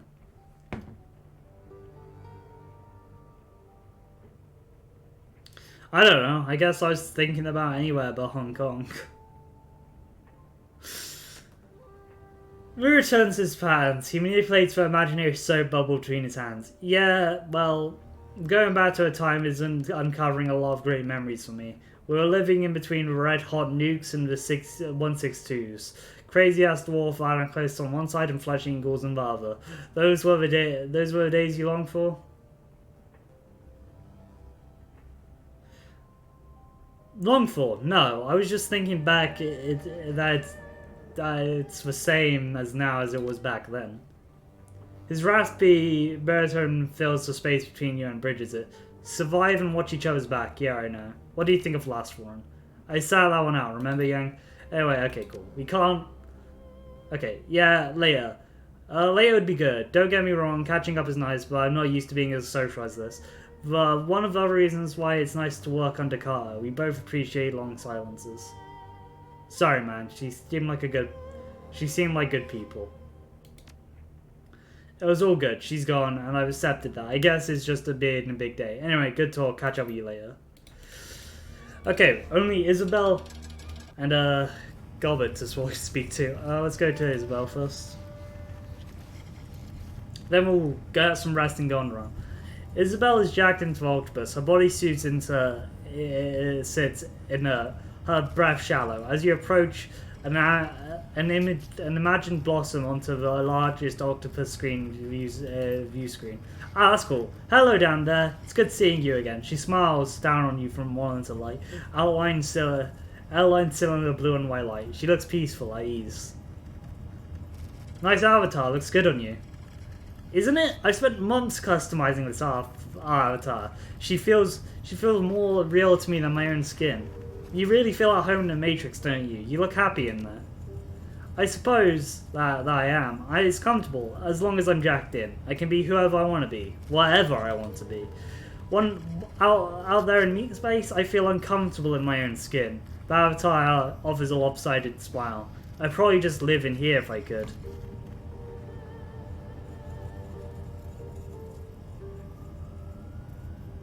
Huh, how the hell do I respond to this?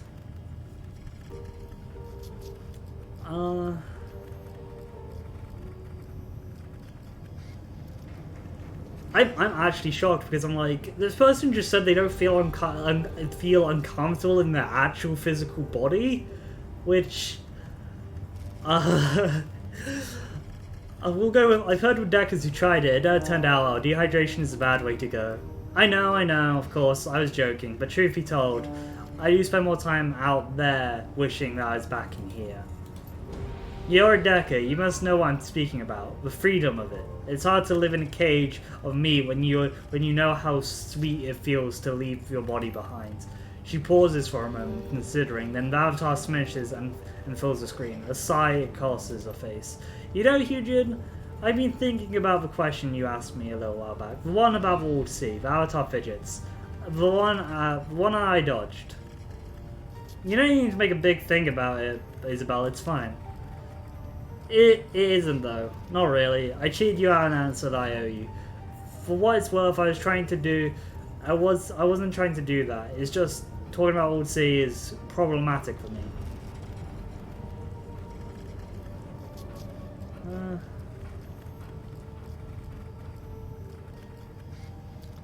I understand. I grew up in the Barrens. I know how hard it can be to talk about this stuff. No, it's not that. I'm not explaining myself correctly.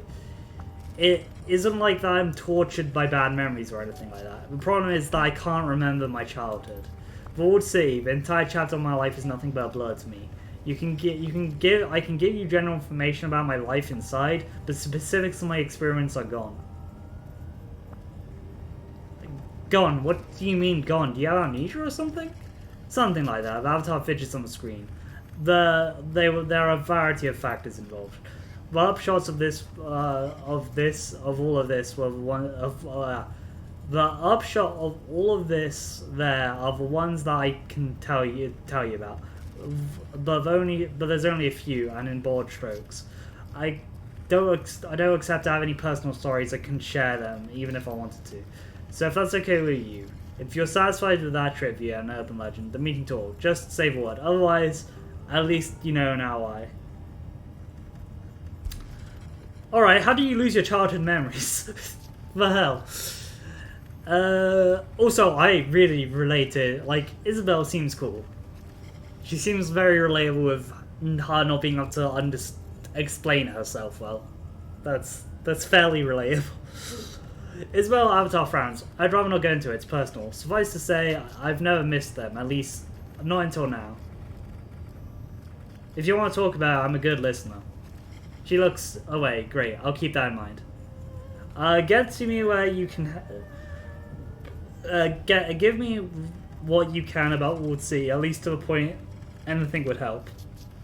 Alright, the avatar licks its lips. Nod, I can do that. Isabel's avatar turns, begins to pace the screen.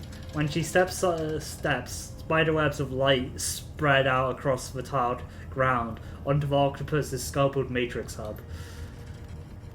When I think about Walled City, the thing that starts out most of me is the legends, the mythology of the place. If I hadn't lived with them, I might have found the stories fascinating. The circular figure turns to you on the screen. You know Kowloon Walled City is supposed to be cursed? That's what locals believe.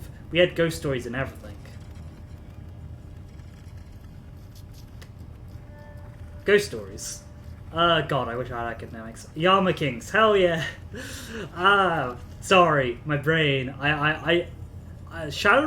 Well, I love Shadowrun. It's sort of a tabletop game I know the most about. It's what a darkness is, and Yama Kings appear in those as well. My homegrown legend about the thing haunted Walled City. Demons from another place, the Yama Kings. Tell me about them. It's probably easiest to think of them as an urban legend. Our own little pantheon of monsters and morality tales to frighten ourselves at night. The stories were clear in mind, even after everything that happened. Everyone in Walled City believed in them. You can't get out of Walled City if you make a deal with Fu Mang. Cut the hearts from 44 people closest to you and bring them to him. He will reward you with riches. Don't go under that arch or Quan Ye will catch you. The avatar grabs air. Its hands leave glowing traces as it moves. She'll rip out your teeth and tie your tongue in a knot and make you her slave for eternity. We had Qi Shang, our homegrown judge of souls. People would let themselves be flayed alive in hopes he would reawaken them in the better life. And Yam V, the ebony queen who teach you to hide so well that you'd slowly mutate into another cockroach. The avatar cocks his head, smirks, a dismissive creature. It's all bullshit, of course, but everything in the Walled City believed it. I wouldn't write the stories off so easily. Magic is real, Isabel. Of course, I know it. Of course it is. I know that. But Yama Kings can't be real. If they were, the body count in Walled City would be a lot higher. The Yama Kings are glorified kids' stories. They're make-believe, a fiction that parents told their neighbors, invented as an excuse for their own actions. We can't go ahead because the demons are keeping me down. Woe is me, woe is me. It's almost embarrassing transparent how they really are. Lam V turning people into cockroaches is just the Kafkaesque trope layered onto a morality table. Ching Xing, he's Anubis with a different coat of paint. And you know the archway I mentioned? The one that Q Yan's supposed to haunt? I knew someone who found it. There's nothing on the other side but concrete. It's all superstition drivel, Eugene. The misery in Walled City isn't the fault of demons or devils. We create it. We perpetuate it. We blame made-up monsters for our own failings, and nothing more is pathetic than that.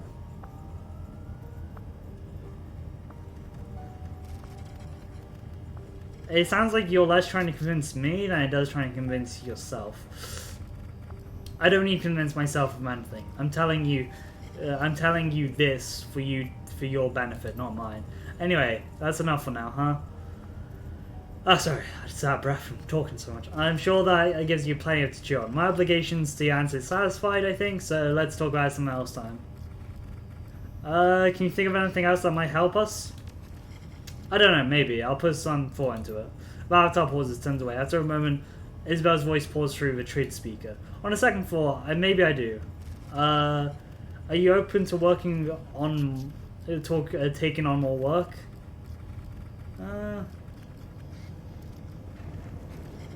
Of course, kindly sends me new job offers all the time.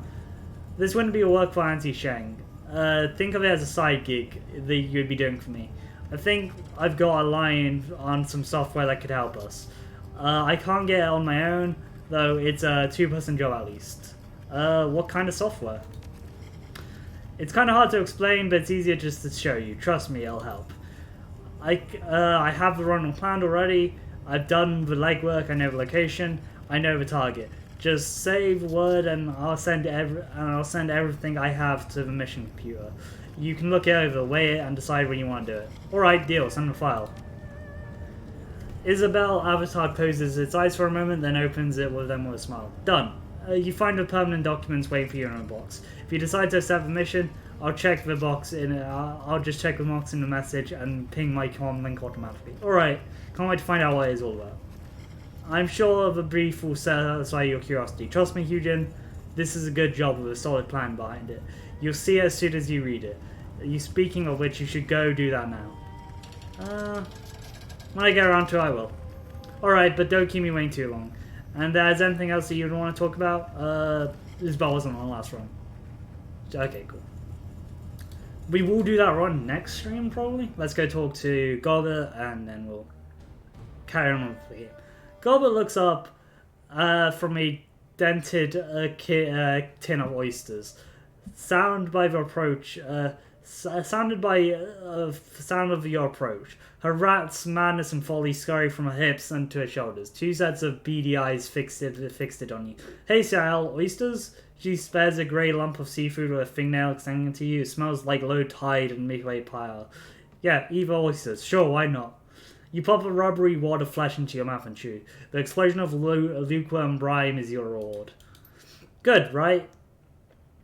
The half represented memories of dumpster diving in the barrens, dancing and merry jigging on brine as mangled oysters slide down your throat. I've eaten worse. Exactly right. It may not be fine dining, but it's seafood, and it isn't made of soy. That's what makes it good in my books. She tilts her head back to the tin, draining lemon juice, and then fills it into the overflowing bin at her side. So what can I do for you? Sorry, I'm just resetting down. How do you like life in the bolt hole? It's fine. Shaping up. Having new roomies is always nice. She smiles. You enjoying your cabin? Comfy enough for you? I'll get used to it. Yeah, you will. It happens quick too. Quicker than you think, trust me. She gestures to the peeling walls of a cabin. It may not be much, but we're safe here in the shadows. That's everything, right? That's everything.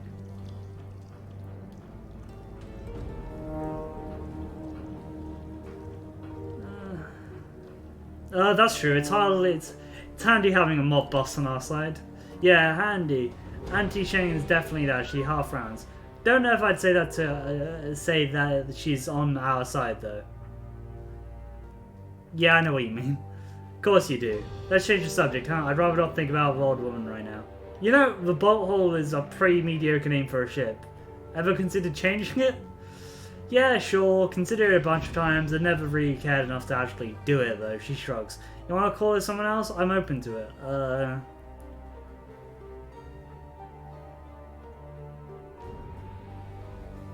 Yeah, nah. On second thought, we'll stick with bolt hole.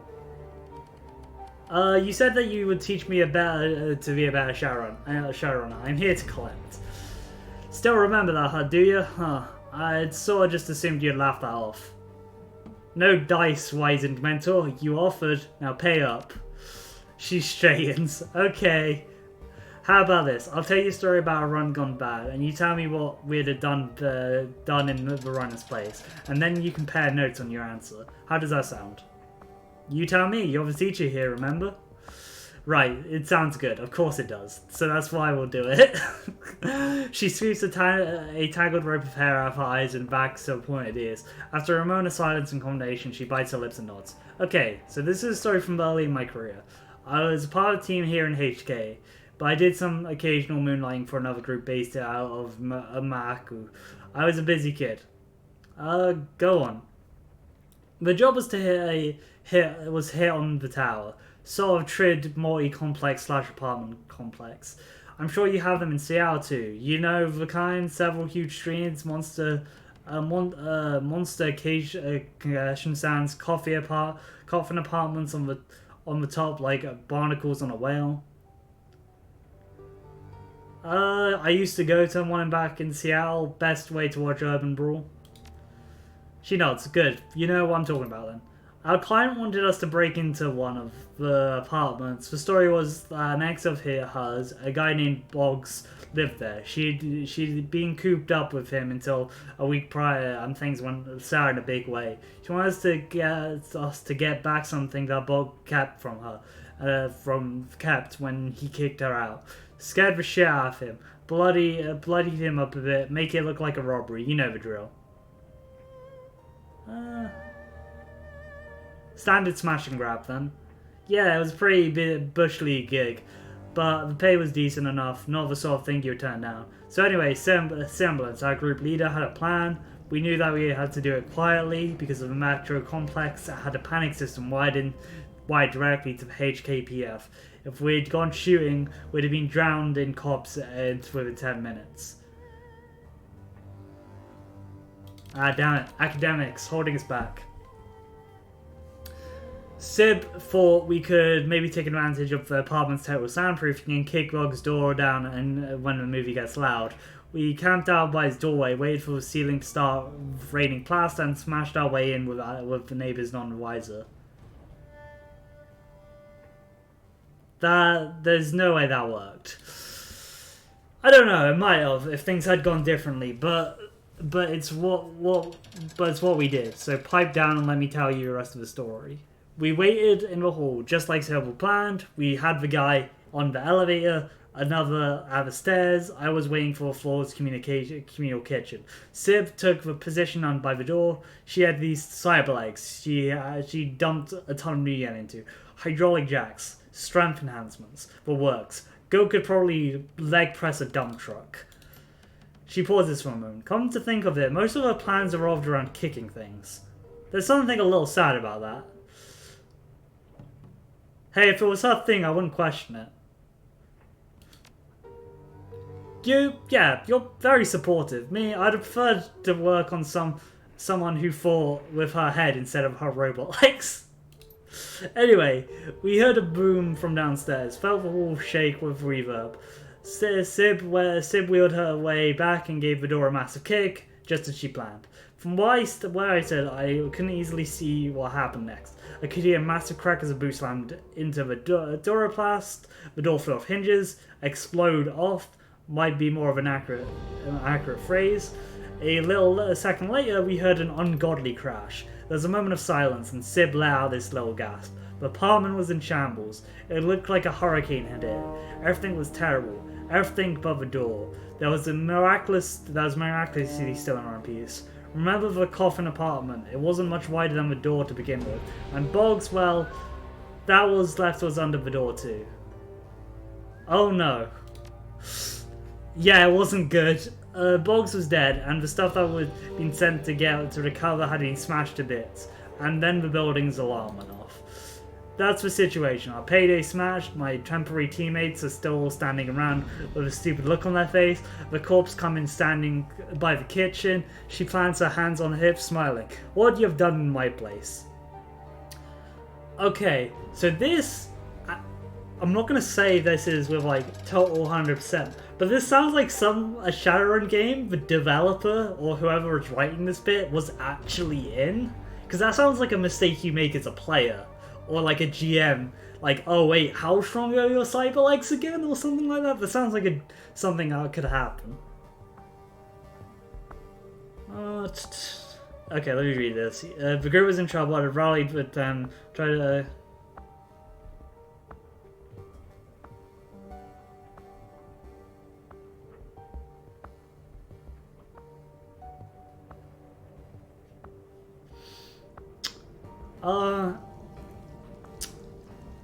I'm like with either the improvise or the group was in trouble. I rallied them, tried to help them fight their way past. Yeah, I'd have gone with the first one. We'll go improvise thing in the kitchen. Yeah, we'll go with the first one because the team is important. We had just been defeated by an inanimate object, Seattle. We're gonna get ass kicked by a plastic door and power our own ambition. Finding off ways with cops above a crowded movie theater didn't feel like the best moves at the time. So what did you do? The first thing that I proposed into my head, that's a lesson that I remember.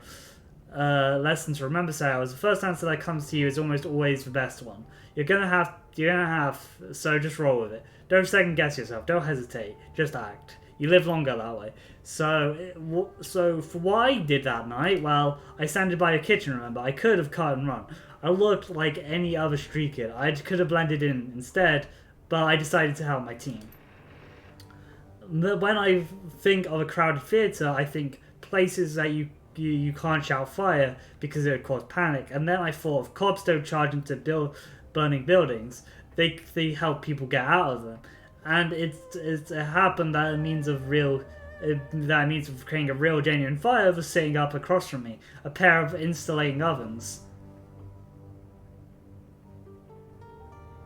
You set the building on fire. I encouraged it to burn. That's a phrase. I encouraged it to burn. Opened the gas vents wide, set a range of timer, and motored back into the hallway. The others were starting to argue amongst themselves. I told them to snap out of it and follow me down to the lobby. We had clear We had to clear the hallway before the air and Sparker took off and the whole floor out. Unfortunately, the rest of the group wouldn't listen. Sib and the rest of the team were too busy arguing about the relative merits of let's kick things really hard and see what happens tactic system to want to do anything with me. I shouted back at them that the kitchen was going to explode and continued down the hallway. Just like that, just like I planned, I got out of run in one piece. So did every one of the people in the multiplex. My fire plan worked beautifully, and the rest of the team had been listening to me. They might have gotten out of the building too. Kind of a bummer that they didn't, but at least the run turned out well for me. Your team burned to death? She crossed her arms over her chest. Look, they screwed themselves over when Sib kicked down the door. They were in a heap of trouble, and what I did would have gotten them out of it if they listened to me. Know how I know? Because I got me out. They could have followed me, but instead they chose to argue until they exploded.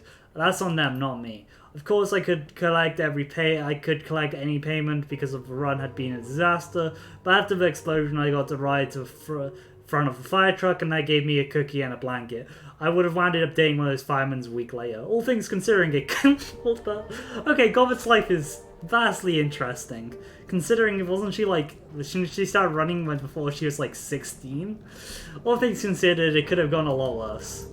Goblet claps her face together and rubs them, satisfied look on her face. So Seattle. The laughter disappears, her nervous sensation, and her expression gets serious.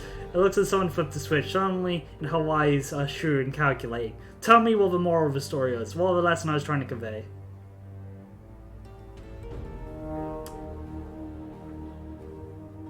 Go with your gut, I guess. She nods. That's right. Trust your impulses and don't be afraid to wing it. Almost any action is better than no action at all. Once you commit to doing something, you gotta follow it through. No arguing or hand-wringing it, just do it. If you get caught up in your own head, agonizing over past mistakes, well, don't be surprised if you wind up dead. A kitchen fire can take you down as easily as a cop bullet if you just stand around and let it.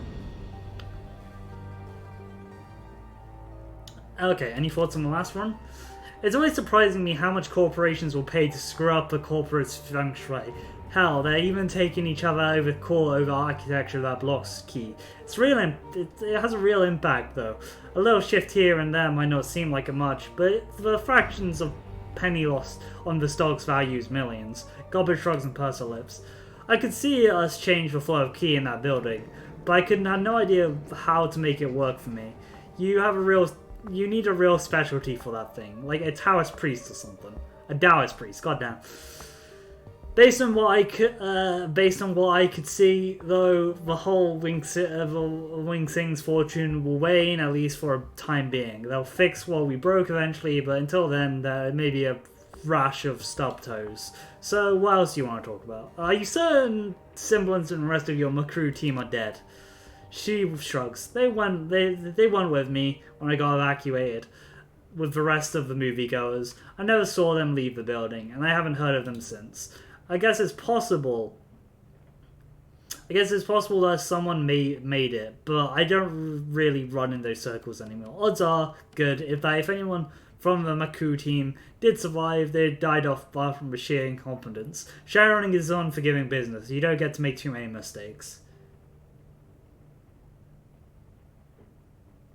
Did this stuff in the story actually happen, or did you just make it up for my benefit? Sal, I'm hurt. It went down exactly like I said, she paused. Well, except for a couple of embellishments here and there, but they make for a better story. Artistic license and all that. Garlet leans back and yawns. Madness and Folly dart up to her left shoulder and look beadily locked eyes with you. Hate to break it to you, kiddo, I'm beat. Been a long day. Lesson's over for now. We'll pick it up next time. Alright, Garlet, catch you next time. Yeah, sounds good. I'll have your next lesson ready and waiting. She makes a brushing motion with fingers, scurrying along now. Scurry along now. You're meant to need some rest. Okay, we're gonna go get rest ourselves because we've talked to everyone. Then we're gonna go do the mission. The mission that we're planning to do, and we only got like an hour and 15 minutes left. This is going well. You wake up with a start. Once again, you're tangled in your sheets, drenched in sweat. Your throat is on fire, like it's on fire. You can't remember your dreams were about, not precisely, but you feel like you were earning sensation. The emptiness in your gut and your chest. Your head's throbbing. You heave yourself out of bed. Damn. All right. Oh great. We'll see what Isabel's contract is after. Actually, no. We're gonna pick it up actually before we leave. But we're gonna do the architect one.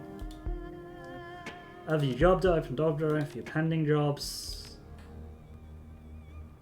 Wait, what? How? Checking message. Oh, we got unread messages. Oh, offer message. Goddamn. Goddamn, more reading. A video recording of Isabel pops onto the screen. She stares into the camera, her eyes full of intensity. If you're watching this, you've decided to take my job offer. That's a good thing. I wasn't convinced that you would. Our target is a local decker, a former Wampu in the Matrix. His handle is Rhombus. He has software that we need. Unfortunately, he is inaccessible in the Matrix, but nobody knows where he lives in meat space. But I know where he's going to be. There's an event coming up in Rhombus that I can't afford to miss it. He'll meet.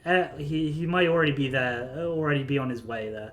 As you're reading this message, deckers from all over Asia, white hat and black hat alike, are converging on the Harbour Spires Hotel. This year, Harbour Spires is hosting DeckCon, Hong Kong's largest annual decking convention. Rhombus is going to be there and give us the opportunity. We're going to hit the convention and find him in meat space and get the software away from him. And we're going to do it quietly. Enclosed, you will find a copy of the plan I've worked towards, present in bullet point format. Everything should be fairly straightforward. Isabel's image winks out off the screen and replaced with a black cursor. As you watch, the screen begins to fill with lines and simple instructions. I provide you with one other run of choice, the visitor pass for the convention. I provide you ahead of my own guest badge. Hide in the woman's lavatories on the first floor. You will enter via the kitchen. Procedure for uniform and king staff. Please be sure the uniform is size 4. We will rendezvous. I will change into the uniform, and using it, I'll infiltrate the administrative wing on 6th floor. You will proceed to the convention hall and wait for further instruction. Use the admin computer. Using the admin computer, I'll identify Rhombus via his guest registration form. I have done this. I will alert you via comlink. Upgrade your badge to VIP, granting you access to the VIP wing of the hotel. God, breathe. You will tell Rhombus that they've been granted VIP status and offer them to escort him to a complete hotel room. You'll escort him to the room and designate him there. I will jack out the Matrix and make my way to the admin wing to your room. We'll intimidate Rhombus, beat the tar out of him until he gives us the software. We will tie and gag Rhombus and stuff him into the storage closet. We will not be gentle. It's okay if he starts crying. Actually, please prioritize this. I want to see him in tears. Dear God, Isabel. Oh my God. Software in tow will make our escape. The glowing text fades and Isabel winks back onto the screen. See, it's a simple plan. Just like I said, we should be able to get through it without firing a shot. So will you do it? Will you need my help to get the software I need? Take a run.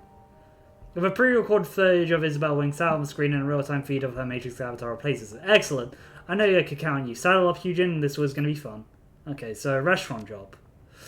Oh yeah. Okay, let's just take a bunch of jobs. Then we need to get onto one job.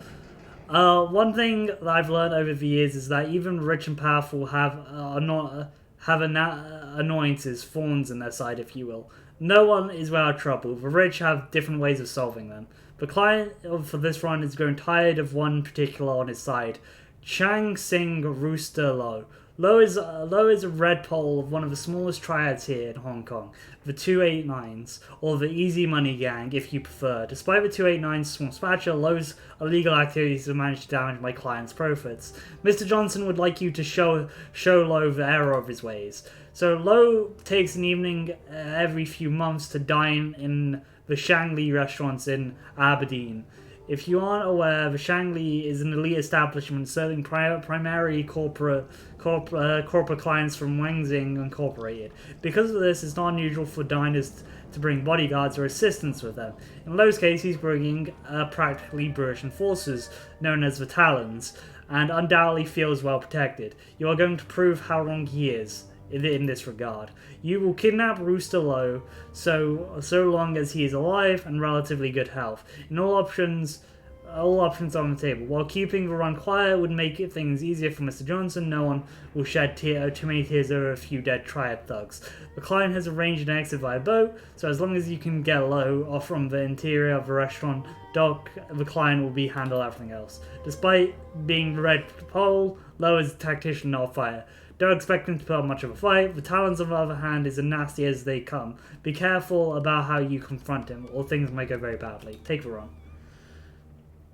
I'll let him know the client has accepted the job. By the time you arrive at Shangli, the boat will be out and waiting. Urgent task.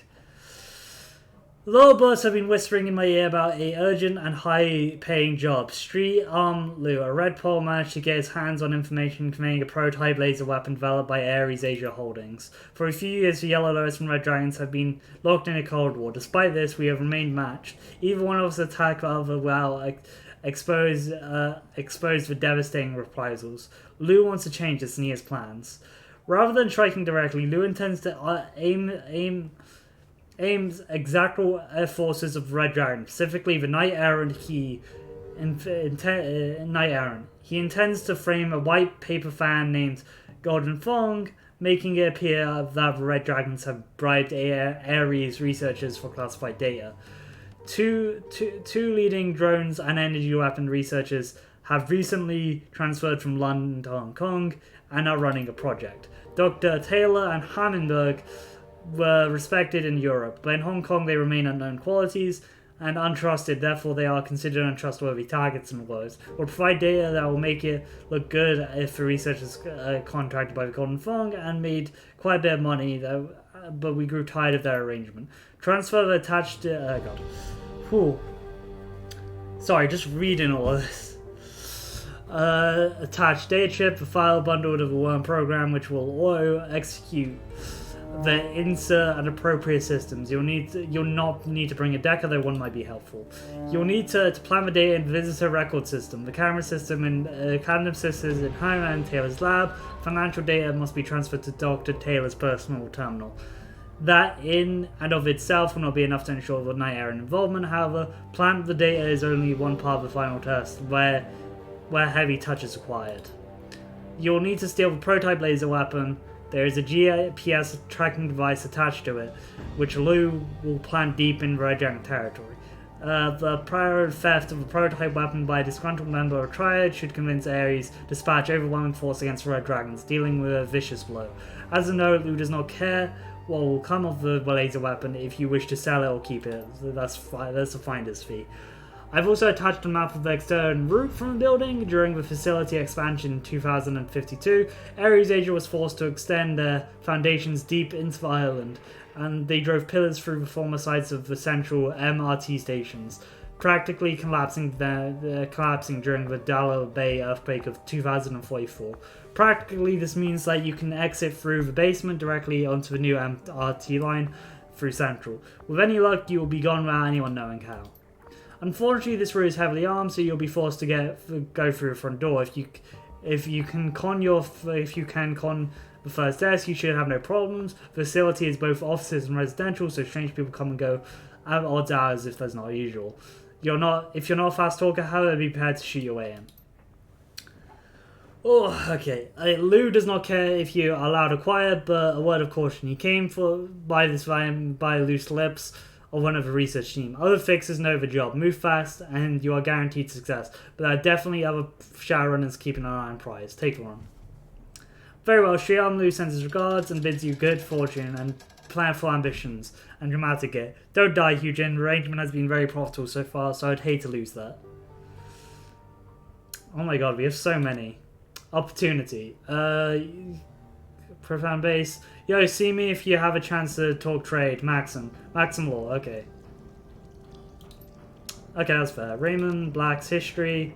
Duncan asked me to do some digging in, it's Isabel, into Raymond's back history. I guess he doesn't trust kindly Shang to give him the full story. I can't say I blame him, since she's hiding things from us in her best intentions to do so. So I've been poking around various corners of the Matrix trying to dig up what I can.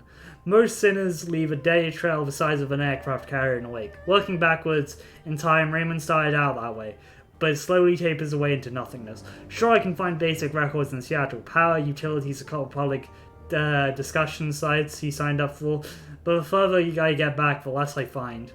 The craziest part is this: prior to 2032, I can't find anything at all, and that shouldn't be possible. It's like Raymond didn't exist before then.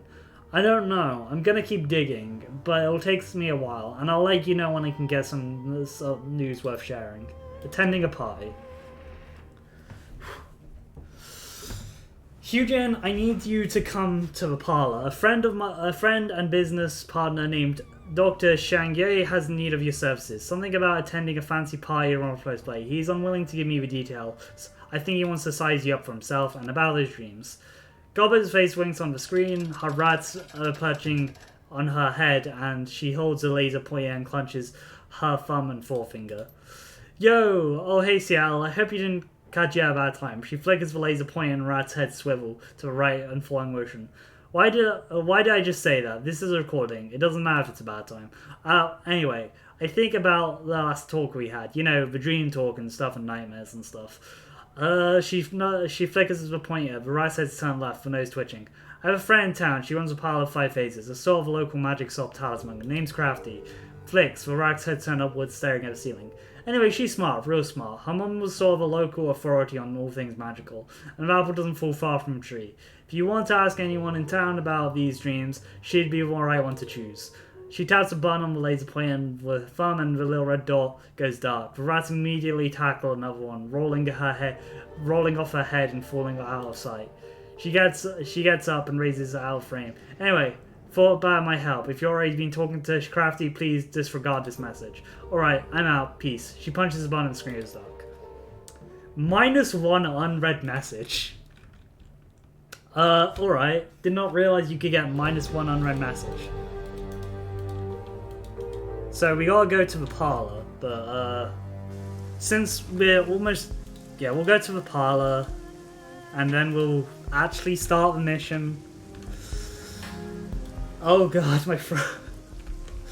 God, we've only got an hour. I don't think we're going to complete the mission in an hour. I'm gonna be honest. I don't know how long this mission even is. A roundabout balding dwarf in a cheap suit turns his face to you. Light glistens from the heavy gold chains around his neck.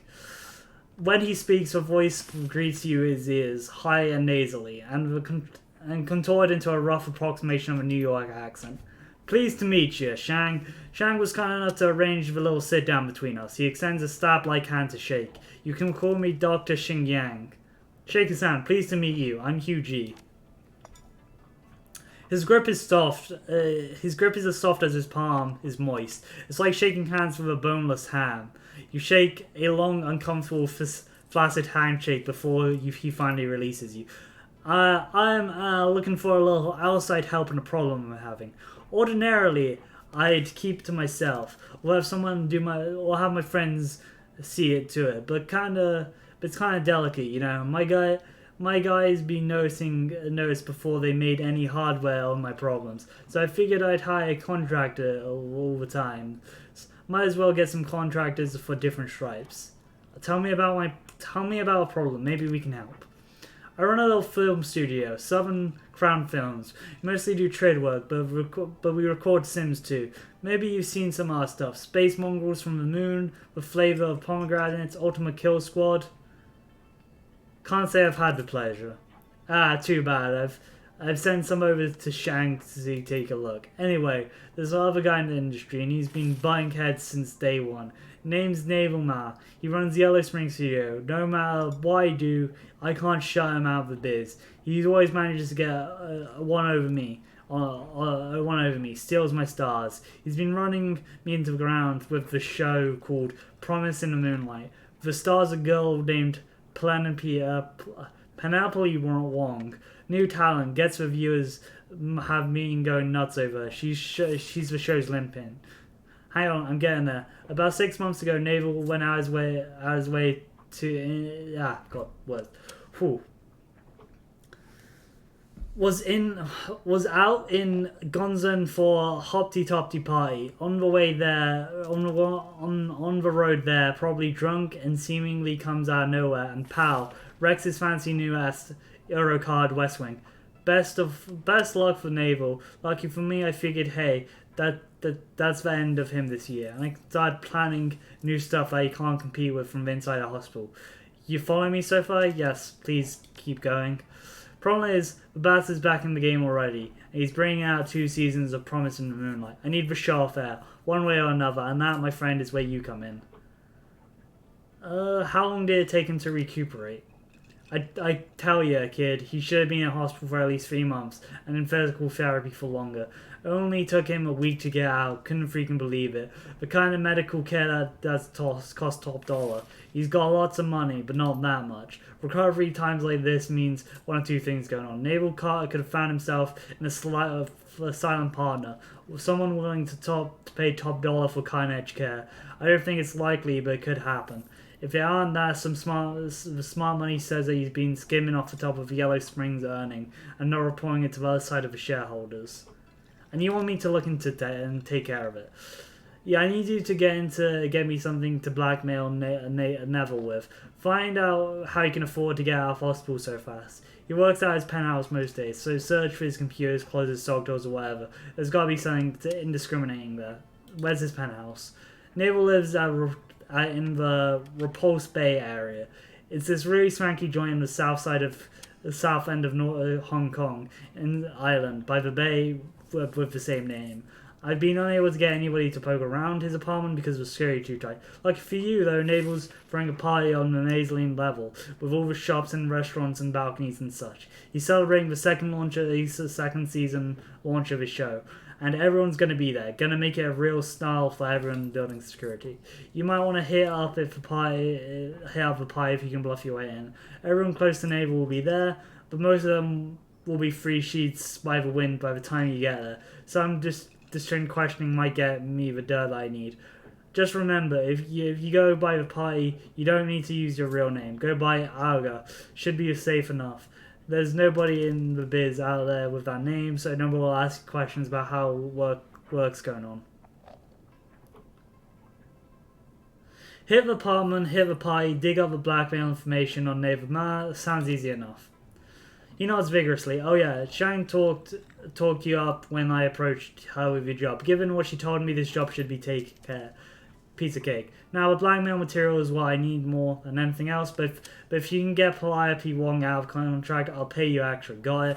I want that star power on my side. One last thing. I don't want you to start a scene while you're there. You interrupt his party, you make a mess, you trash his apartment, and I'm not paying you. Clear on that? We're clear. Good, I can't have Ma knowing that I'm in on after him. In my business, everybody's got dirty tricks, but if you make it public, you're using them. Dr. Shang draws a finger across his throat. That's it, my career's dead as the People's Republic of China. Nobody's working for me or with me ever again, so I don't want that embarrass me, hey? Understood, I'll be discreet. That's what I like to hear. You scratch my back, I scratch yours. You get paid, and I'll put the word out that you're solid for me. You don't seem like you deal with Shadowrun as much. Shadowrun is moonlighting prances. Who gives a crap? I've got the money, I've got a job. I don't care who does it as long as the price is right. What's more, I got a lot of friends around town, and got a lot of them running in your circles too. He looks up at you, arrangement eyes. So we got a deal? You're gonna do it? We got a deal. He grins widely. Good woman, that's what I like to hear. When you're done, drop Shang a line. I'll come meet you here and I'll hand over the money. Okay, cool. We're gonna now start the actual run after 2 hours of stream just talking to people. I say that as a complaint, but if I can somehow get the streams organized with the run at the start of the stream, then the talking after, like it was with Dragonfall, that would be great. So we'll see how long this run takes us. We're doing dig site. Yeah, we're doing the dig site in the museum. Then we're gonna do Isabel's after that. Yeah, we're gonna do the dig site first. Then we're gonna do the museum. Reactor, Gala. I'm gonna take Duncan this time.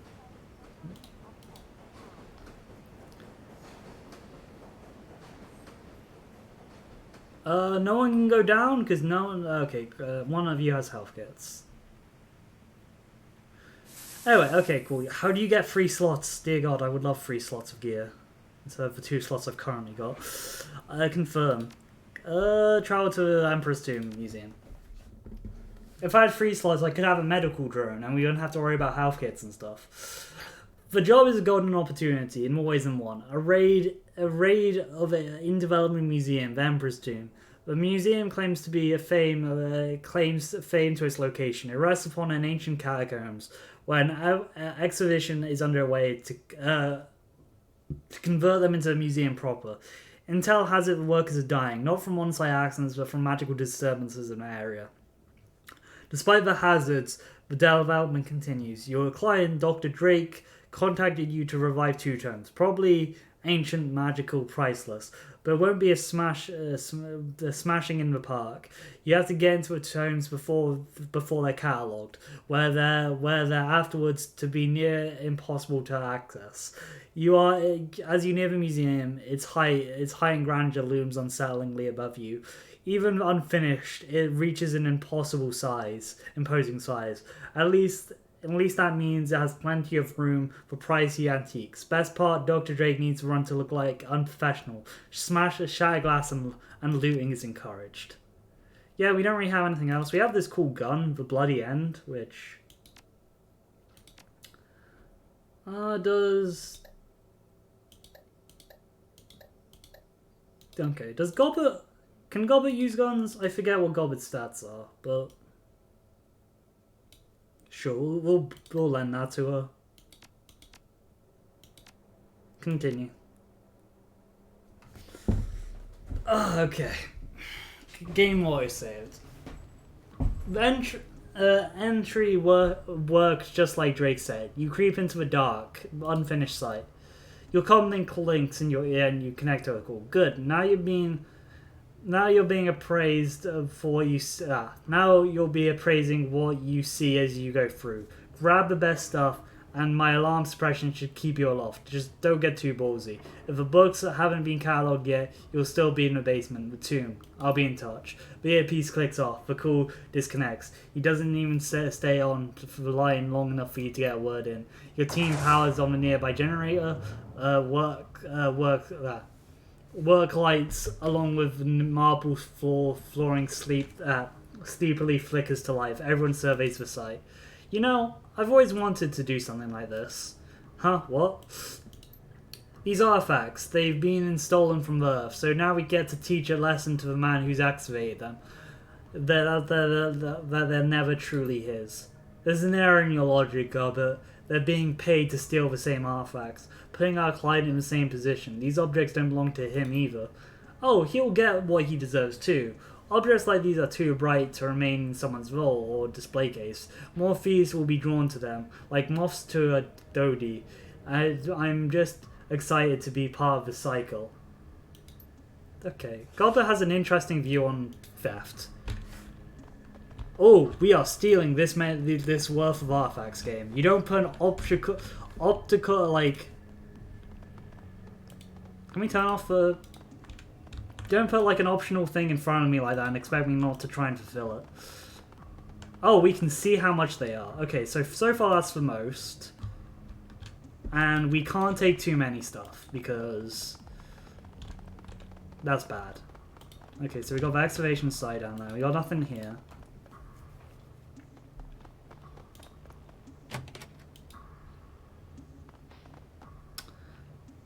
Okay, so this is actually pretty good. We'll do that after we look around a bit more.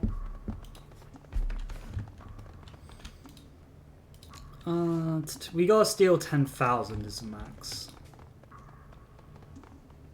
Okay, that's good. This is so far, there's like 2 things which is good.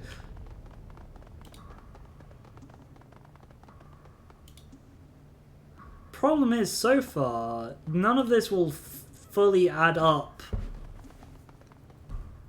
None of this fully adds up to 10,000, though. Which is the thing my brain is thinking about. There's a locked door down there, so I think I should go up. Maybe there's more stuff through here?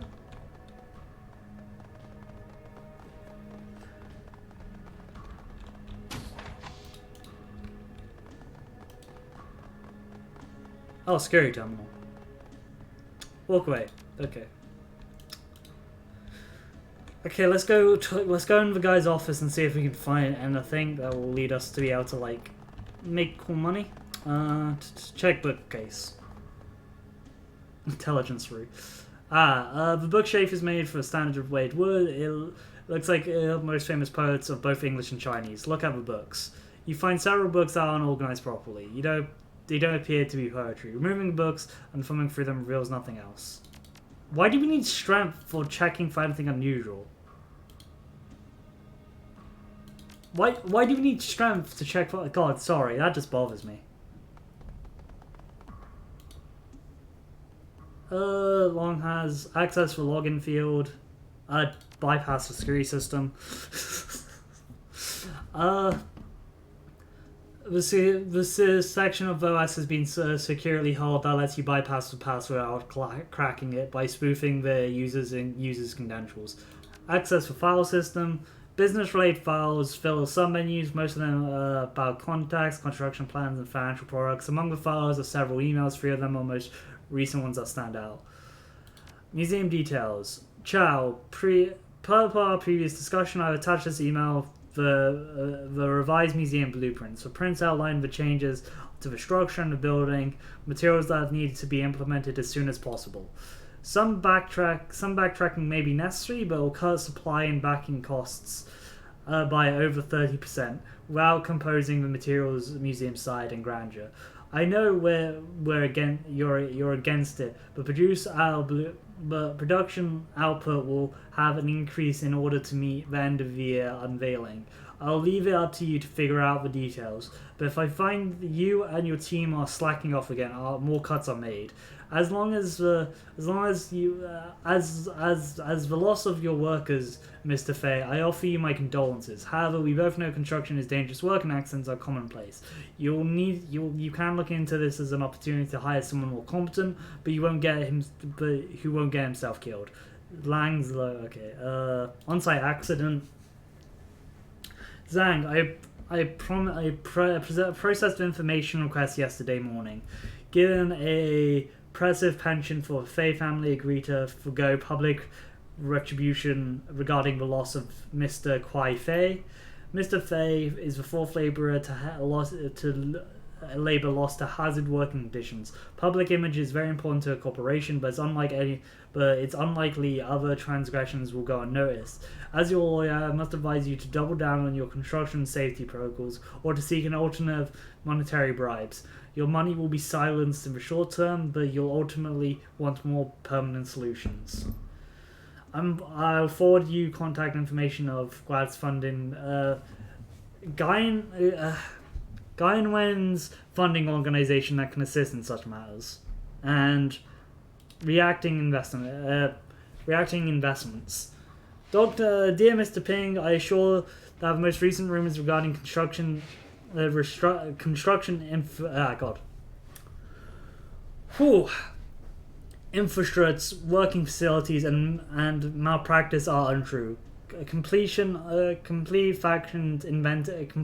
invented by local gossip, security stirred up by the trouble of hard-working men like myself. I've taken every possible procedure with the museum, and I've spent no expense. Should you need more proof, I'll send lawyer contact information. I promise you'll find no infractions filed against me or Gawain Wan's enterprise. Your investment is sound. Okay, back to room menu. Office room controls. Oh, we're going with a restricted area. Bypass the security password. It's no use. The security of the US is fair enough. Ah, okay, that's weird. Remote building controls. Error, remote building controls offline. Okay.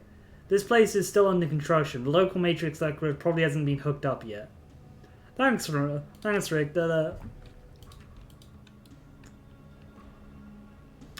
Okay, 1888. Cool. Office room controls. Restricted area. 1888. Huh.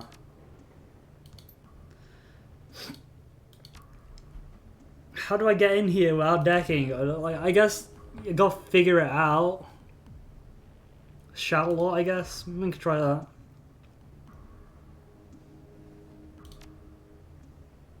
Hang on, Amazon candles. The room's fellow candles, orange hues, flickers, everything is okay. Room control menu. Business casual. God, what the hell is this? Go back to candles. Well, I can't even remember what that was. Never mind. Yeah, bypass. Shallow. Okay, cool. Let's try shallow. I doubt that is the thing. Yeah, I doubted that. Nah. God damn, we can't deck past it. What a time. What annoying. What's annoying is like I can't figure out like this because I don't have strength, and I think that should be an intelligence check game.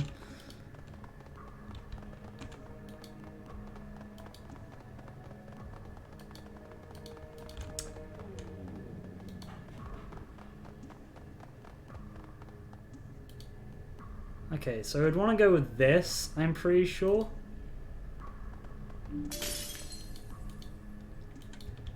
We can only steal 10 items, so we gotta steal the most pricey ones, but we like... Annoyingly, we don't have like any room to make much mistakes. I'm just looking around for like the most expensive ones. Yeah, this is the next most expensive one. Okay, 900, 300, 800, 950, 80. Okay, so currently the 981 is the most expensive one.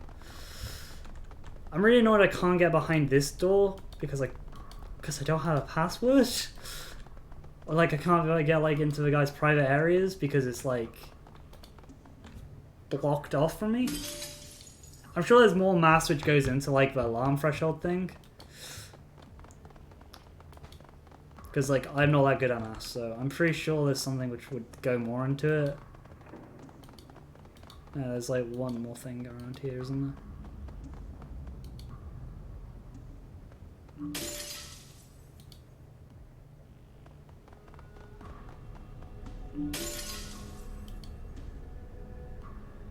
If we can go over here.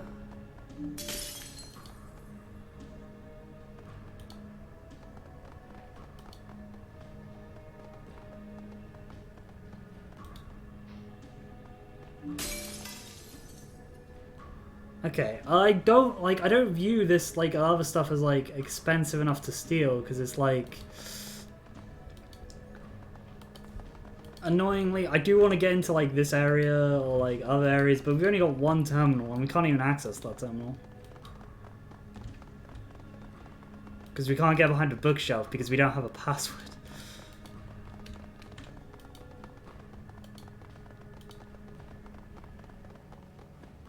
Yeah, we don't. Nothing over here. Okay, cool. Let's go down. I'm sure we could go back up. Hopefully there's like stuff we can steal from down there, because I don't think...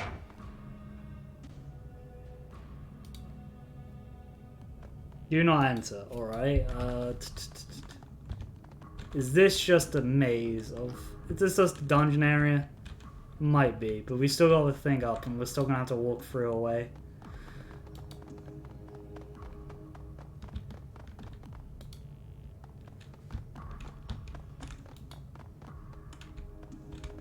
That just flashed for a second. Yeah, this is a combat area type area.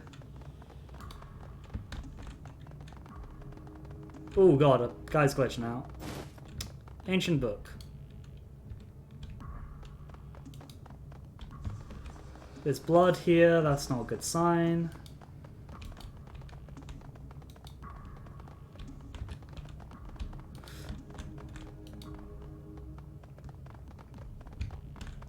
There's this area where it's fairly clear there's going to be combat down there. Yeah, because, like, the circle goes to, like... Ah, shipping terminal. Okay, something that we can deck into and maybe figure out more money. Jacking. ESPs, let's get attacker and exploder going on in there. Medic, suppression, blaster, and erosion. Cool, let's do this. Again, I won't be able to look at chat when we're doing some decking stuff because of how decking works in this game. Cool flip.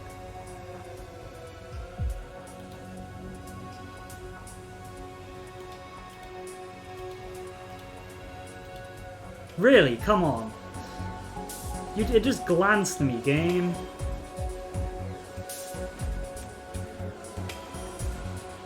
Cool, let's just go here. Oh, damn it, that one got me as well. This one only has 82 leeway. That's not great. That one just glanced me, game. I'm annoyed about that one because I'm like, ooh, 20 trays. That's not great. I should have summoned stuff. Oh no. Oh no. 20 trays. Damn it. Okay, we gotta instantly go with suppression. Because...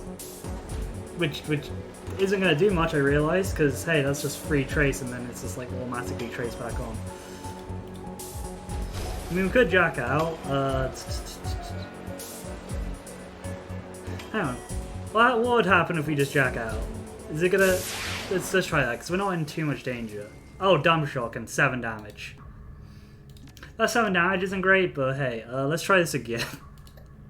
I'm annoyed by that. That just winged me. Medic, suppression, confirm. Will we still be on the same alert that we were on? Yes, we are. Okay, that's an issue. But this guy's no longer here, so we can quickly... Game. Okay, cool. There's nothing actually over here. Ooh, that's... Okay, these just kind of move around. How am I meant to get by this one? I'm questioning that now.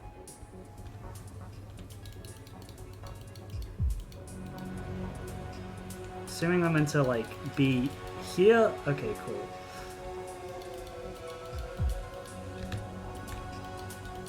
Damn it. Okay, yeah. Whoops. This is red eye. Whoopsie daisy. Great. Oh, this one's much harder. Why is this, like, version of the Matrix much harder?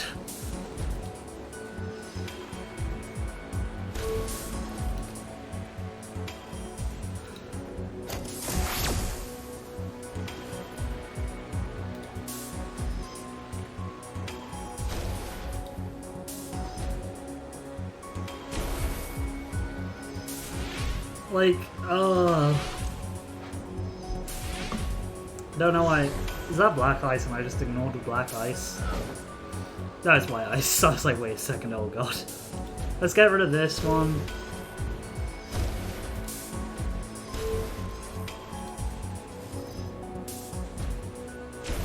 Cool. Pack programs seem way more good in this one though.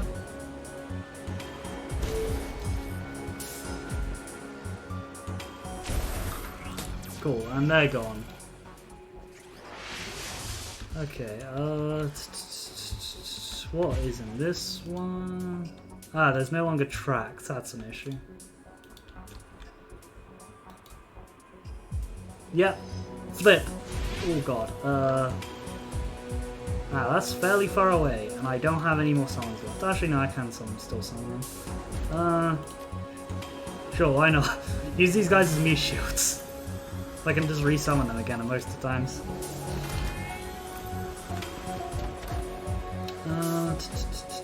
Powers, blast, erosion probably. I got more chance of hitting them. Cool.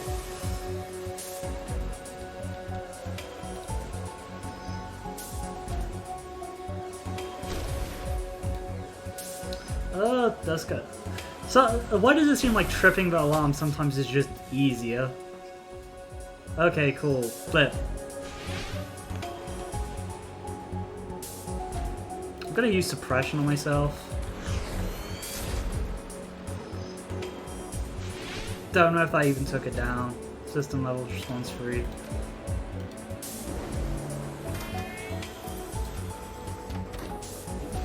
Put on this little platform, sure, why not?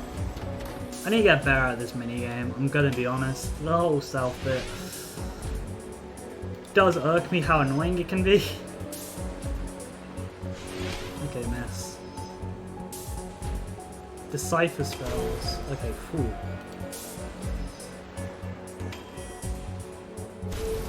Cool. That seems like the rest of the things. Let's hack these. Wild Arm. Take. Per goblet, yeah. I didn't. Oh, that's pretty cool. We can just give spells to other people now. Nice. We could jump shock ourselves, but okay. Payday. Nice. Anything else here? Am I blocked off because I set off the alarm? Because it seems like. Oh no, that's just out of the area of this map. Okay, cool. Alright, sure.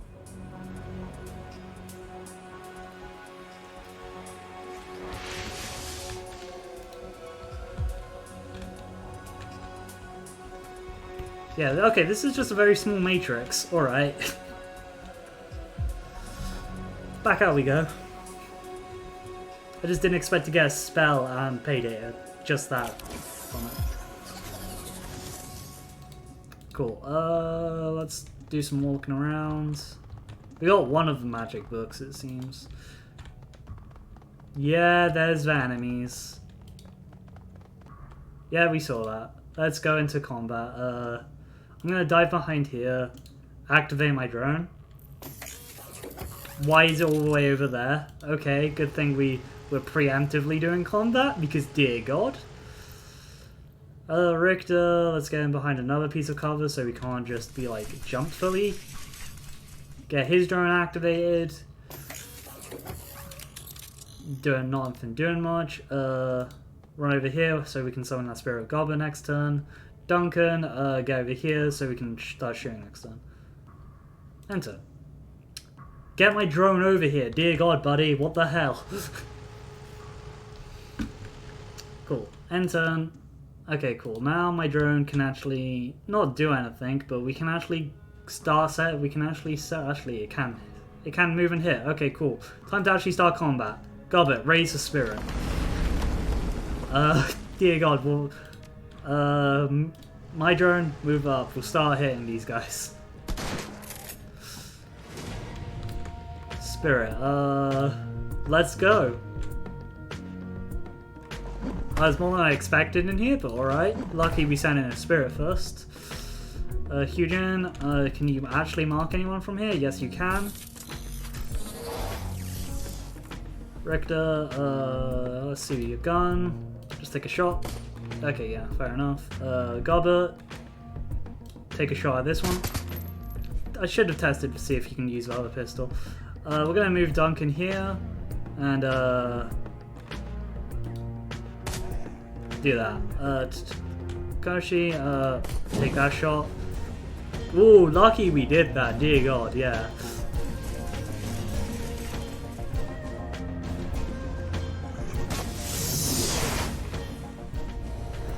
What the hell?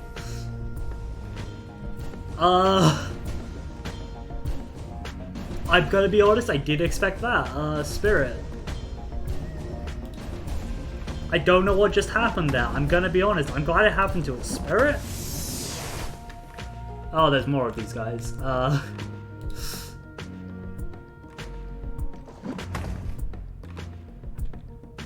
And it's gone. We're gonna send in the drones before this, because I'm like, I'm worried about our actual boys. I'm gonna Overwatch. Can't really do much. I guess we'll Overwatch, because dear god, I did not expect that it can drag us into a different dimension. Huge in, can't really do much. Whatever. Enter. Oh, they're coming from behind us. Ah. Oh, I need to get Huge in out of there, because she doesn't actually have any attacks of her own. Huge in, yeah, Hyujin doesn't have any attacks of her own because I decided to play Total Rig Decker. Let's get rid of this guy's a bit more important, and I can't really hit him well, so we're gonna do Summon Spirit. Might be a bit too early to summon this boy, but it's I'd rather summon this boy than. Come on, no, why did that?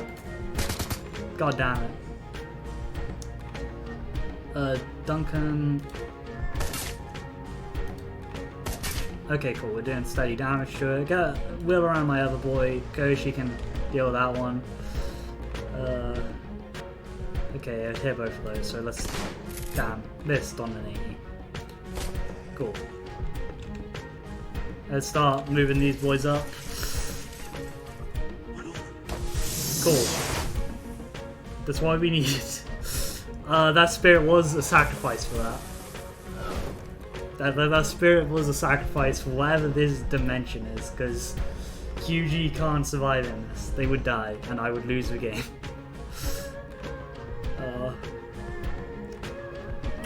Okay, there's a lot of these zombies. What are they called? Mummified corpses. Alright, we're gonna mark this one. Cool. Kyoshi, do you have,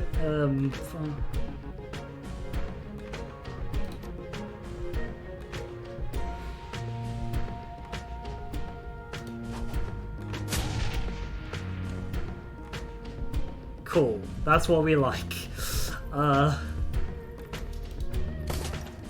Cool. Gobert.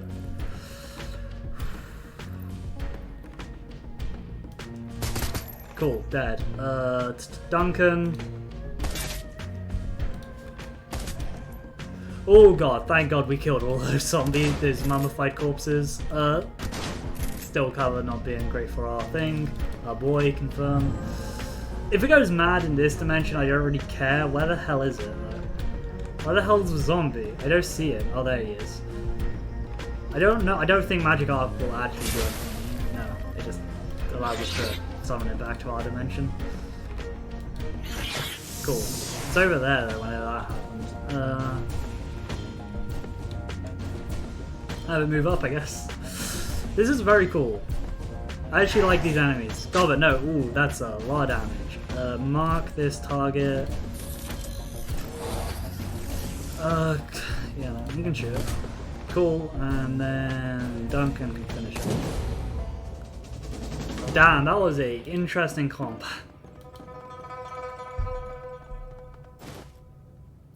Your comlink crackles. You got the books, great. Next you need to head upstairs and wipe the security data. You'll be home free. Got it. Security room is at the top of the stairs leading back into the main room. A clink on the comlink and he's gone. Yeah, no, I see why they couldn't figure those out. That is actually... Those were really cool enemies. Those were really cool enemies. Oh god. A cadaverous husk materializes in front of you, unfolding like a flower from nothing into being. It stands there, surprisingly upright, a position you can see its robes will once find quality. It raises its hands to block your path. Stop. The voice comes from a low rasp. Something feels about empty. It seems you can move freely through this realm, coming and going, taking what is not yours. What do you want? A woman of action. Good. The creature nods, its teeth gleaming. I want out of this tomb. I must free myself from this place, but I cannot leave. My soul is bound to these catacombs, chained to the bones of life I can no longer possess.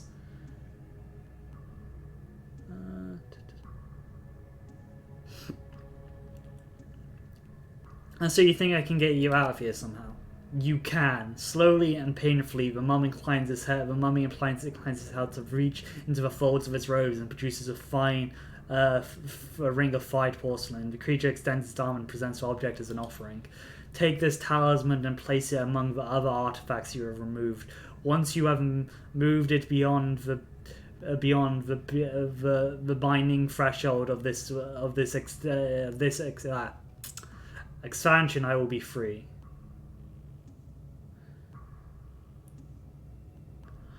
Huh, okay. Do I view this mummy as evil? I mean, it's a soul. It's an undead monster, but, like, I don't know. Like, it...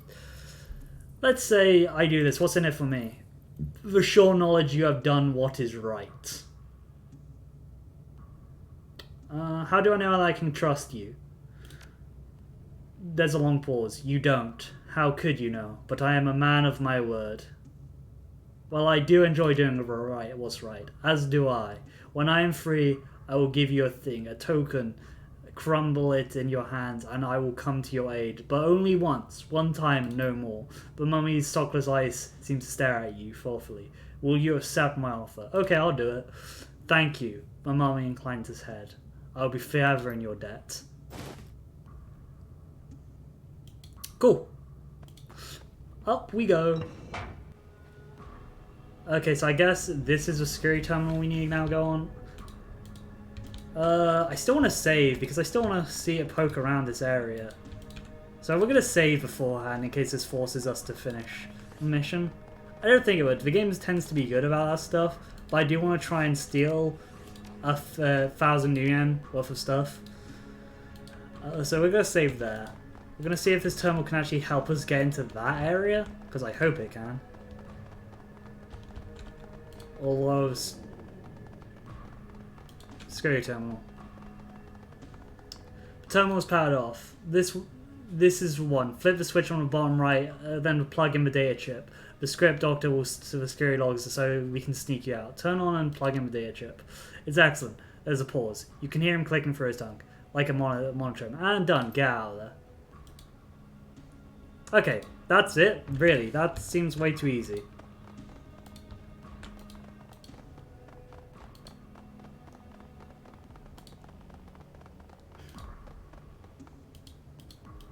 I wish there was some way we could figure out what's in... Look away. I wish there was some way to actually figure out what the passcode for this is, because it's not 1888, because that's... Nah.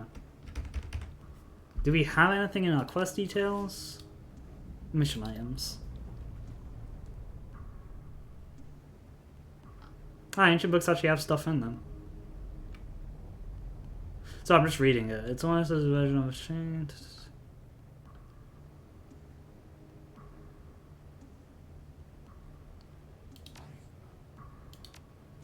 Still nothing, god damn it. Oh, whatever. We'll never get into there, sadly. What a sad time.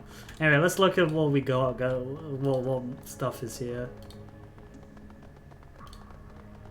No, okay. Unskull 30. Okay, so kind of not worth our time.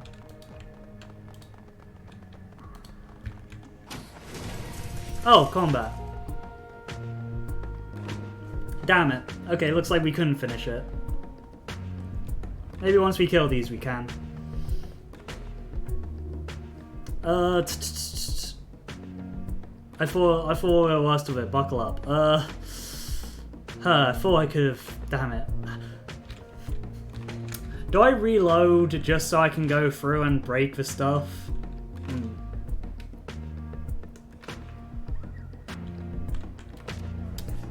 Actually, sure. Why not? If this is... Because I don't know if... Actually, that's what I say. If this is the manual save I made? Yeah, okay, yeah. It's this one. Cool. Let's see if we can actually break the stuff that we need.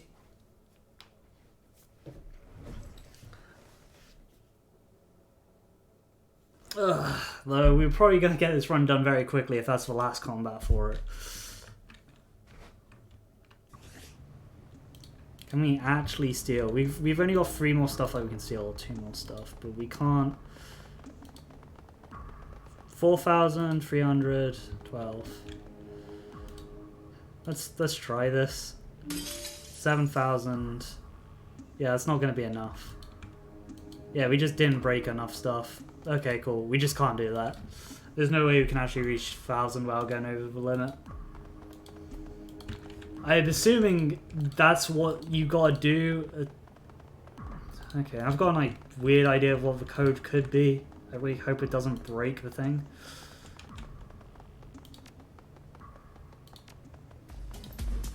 Whoops. Whoops. Whoops. Did not mean to do that. Okay, cancel. Ambient light. Was there anything in system files about this? No, is there like any numbers which stand out?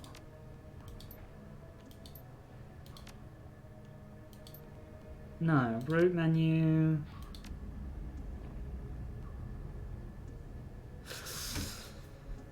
There's like nothing that stands out for this, and that's what annoys me, because I'm like, how am I meant to figure out this password? Because I can't deck it. It's not like the Lady of... It could be the Lady of Shalott fully. I doubt it's going to be that. Because I don't think that has like...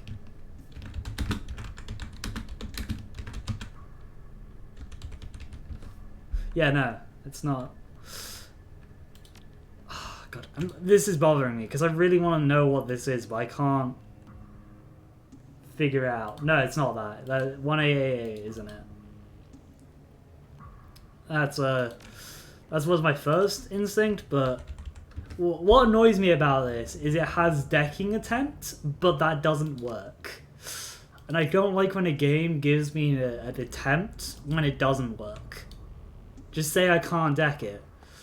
And I looked at the books. I've got intelligence 3, but I can't remember what I fully said. I'm like looking around the room to see if there's anything which can give me any sort of stuff for it. But there isn't. There's nothing. Like, it just says the books are arranged oddly with that one, but I need strength to move it, and it's just a call. And I can't get another person to do the strength check for me.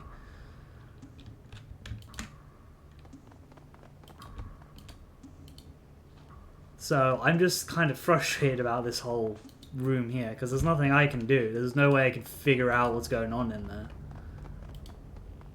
I'm gonna just carry on with the mission since we're rocking up to like small time when the stream's meant to end. Yeah, we'll do that. Actually, hang on. No, it can't be. Why would it be that? That'd be really weird. I'm just testing out random things before we have to go into a combat.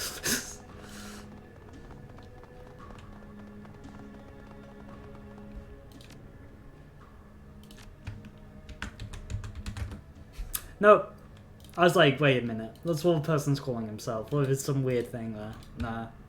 Okay, cool. We're just gonna go do it. We're gonna leave that. I'm gonna look that up afterwards because I'm frustrated at that. Because I'm like, what could it be? Alright, we got combat, so we gotta deal with these guys and leave. Maybe these guys will have some information that allows us to bypass it. I doubt they will. I'm guessing these are just like... Okay, Hyujin, could you get here and turn on your drone?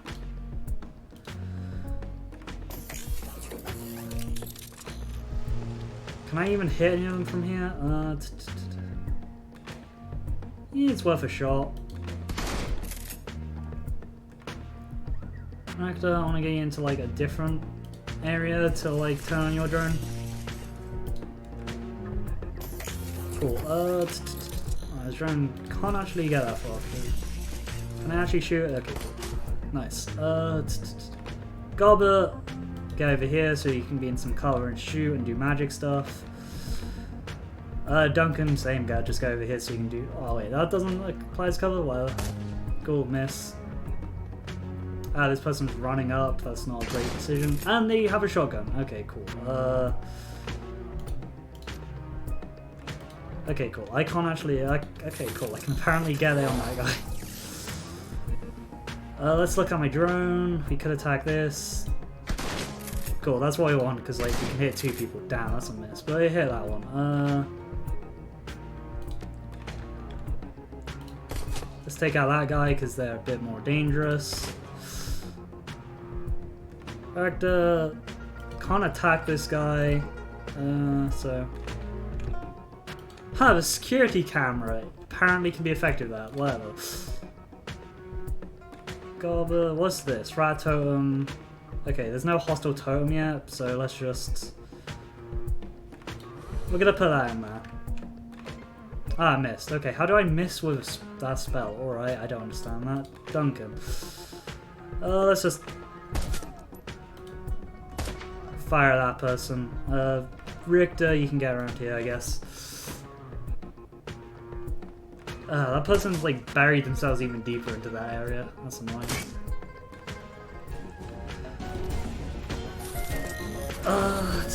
I guess actually since they're burying themselves deeper into there, let's have my drone walk up.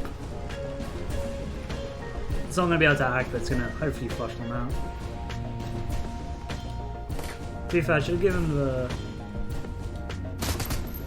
Okay, yeah, that's good. Duncan, can you even hit them? Okay, you can barely. They come up. Richter's drone can't, so let's just rock that in as well, so they can't really hide. Okay, yeah, this person's not gonna deal so well. Yeah, missed. Let's go to the drones, because I'm pretty sure they can finish her off. Yeah. A familiar voice pipes up. Change of plans. Search the bodies for a key fob. We'll need to access the side door. What side door? In the lobby.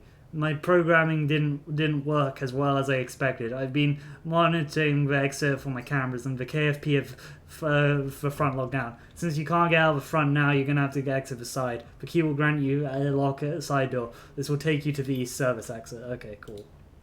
Ah, so yeah, we now can go into that room. But nowhere else. Yeah. God game. Why make it so difficult to actually just access your hidden doors? There's people in there.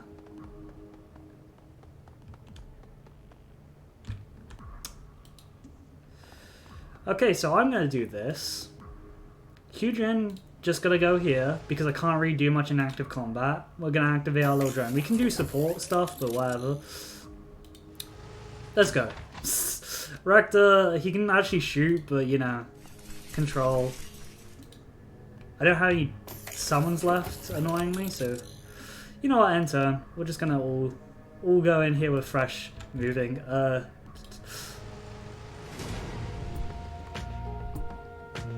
Cool. Ah, damn. Hyujin, fair enough.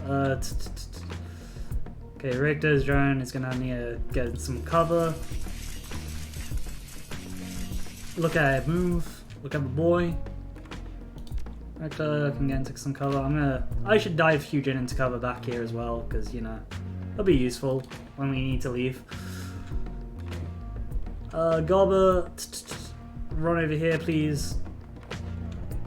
There's a magic circle there. That's gonna be good. And let's get Duncan back here. Oh, they got a sniper rifle. Ooh, that's not good.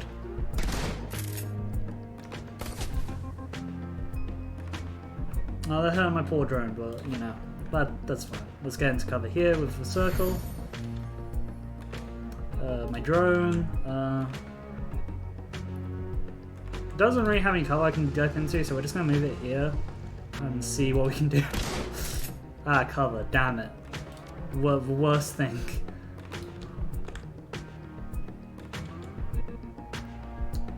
Fine, we'll just run into here. Probably be targeted. I need to get closer, which is the annoying thing for this. We need to get closer so we can actually hit stuff. Damn, cover bonuses is... Oh, I gotta get a healing patch.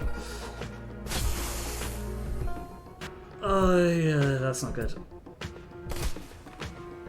Hyujin, yeah, you can just dive behind here, this is fine. Gobber, last time to use this is over here, please hit. Oh my god, no. That's a little too close. Let's just try and take out one guy. Oh, that actually worked out. Let's go to my drone, because if they can hit this... Cool. Yep. That's what we needed to do. And then... Miss. Eugene can stay back there. My drone, I will wheel up here in front of this. Shred that. Okay, yeah. Yeah, cool. Nice. Let's leave. Yeah, that combat went well. Our drone got a bit winged up, but yeah, okay, wow, that's it. That was easy. Your adrenaline wanes as you fly through the suburb tunnels on your way back to Hioi. There isn't much left to do. Pick the shards of glass off your clothes and crash yourself on one hell of a run. It's just too bad you can't keep the looted antiques. But then you managed to steal over 5,000 worth of new items for your client, a number that will hopefully be reflected in your mission pay. The damage you caused will likely set the museum development back even further. Not enough to cripple the project, just enough to send a message. But at the end of the day, you managed to break a few exhibitions, a display of glass, and even the faces of a few tomb crawlers, the presence of which conveniently slips Drake's mind. Surprisingly though, you came out on top, and though you got some quick thinking on Drake's part, you got the books and you got out. And we're gonna get money, and hopefully we won't purchase a new drone with it. But new deck, because we need more decks. Let's go level up. Intelligence. We need just cool, yeah. All right, nah. We're eventually getting there. We're like on like this level. Cool. Your comlink claim payments for your runs. Comlink chubs. It's kindly Shane. Hyujin here. Come to the Mahang Parlor at once, Hyujin. There's something I want to show you. Your crew is ready. Your crew is already here. I'll be right there. Very good, my sweetie. Very good. I'll see you shortly. I was gonna be like, okay, we're just gonna go get our payment and like see the new tech that we can pick up, then end the stream. But it looks like we're doing this, then ending the stream. Whatever happens after this. All right. Yeah, I did not expect this turn. Gotta be honest. I was like, oh, you just a little drone. I can't wait until we get like a couple drones following us. As you walk through the Mahang Parlor, you see your crew waiting for you, clearly uncomfortable because so close to a triad boss. When you see why, Chinese Shang's cheeks are flushed and glowing. She's already hit the ball pretty hard. Ah, Hyujin, you're here. Excellent. Yes, Hyujin, it's good to see you. They both have expressions that say they'd rather be anywhere else.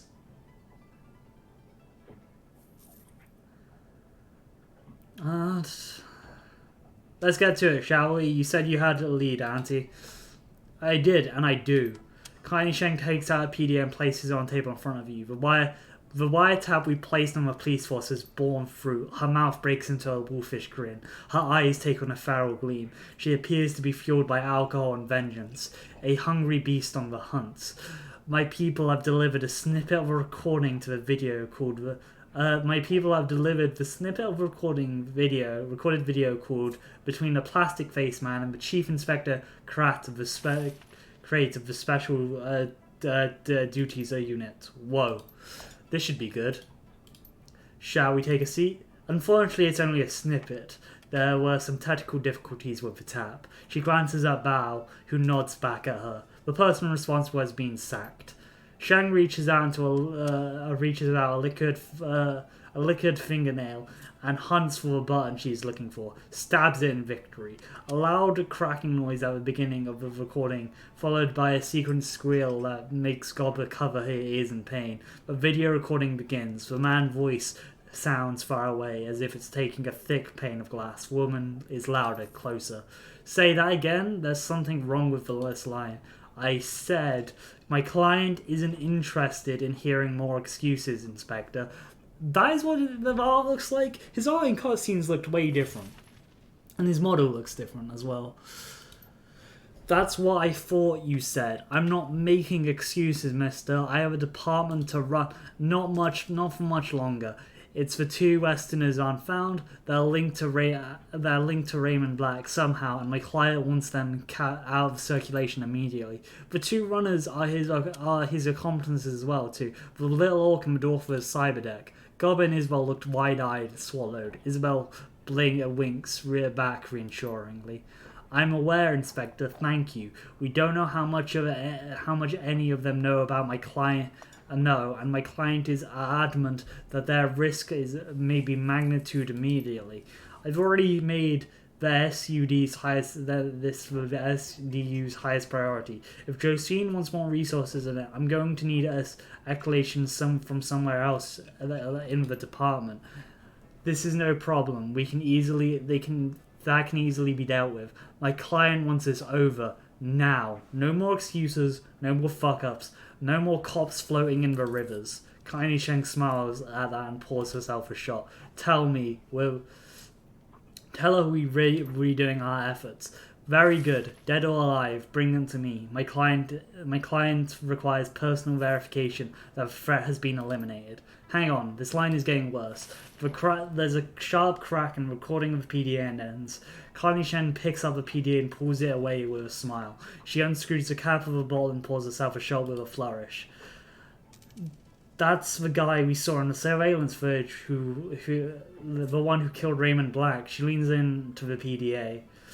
The plastic face looks like a lot cooler closer up. I think it's kind of pretty. The video doesn't tell us much. I mean, we already knew about the APB on us. We're sure know the man of the plastic face is definitely working for someone else. But this Josephine. Is that all we have, Auntie? A first name? That's not a first name, Gobert dear. It's the first name. Josephine Sang. She's the one pulling the strings. Kindly downs the shot and slams the glass upside down on her table. The disease-ridden dog fucker. I should have known it was her from the beginning. She drums her fingers on the table in front of her. And she had the nerve to cool down the heat on my runners, on the nightjar. Oh, the scabrous fossil is gonna pay. I don't recognize the name. Sheng makes a wet hacking noise in the back of her throat and spits to the floor. She's the CEO of Sheng Mechanical Services and a member of the Hong Kong Executive Council. Her face turns to a mask of disgust. Joseph Dogfucker Sang. What is with the name?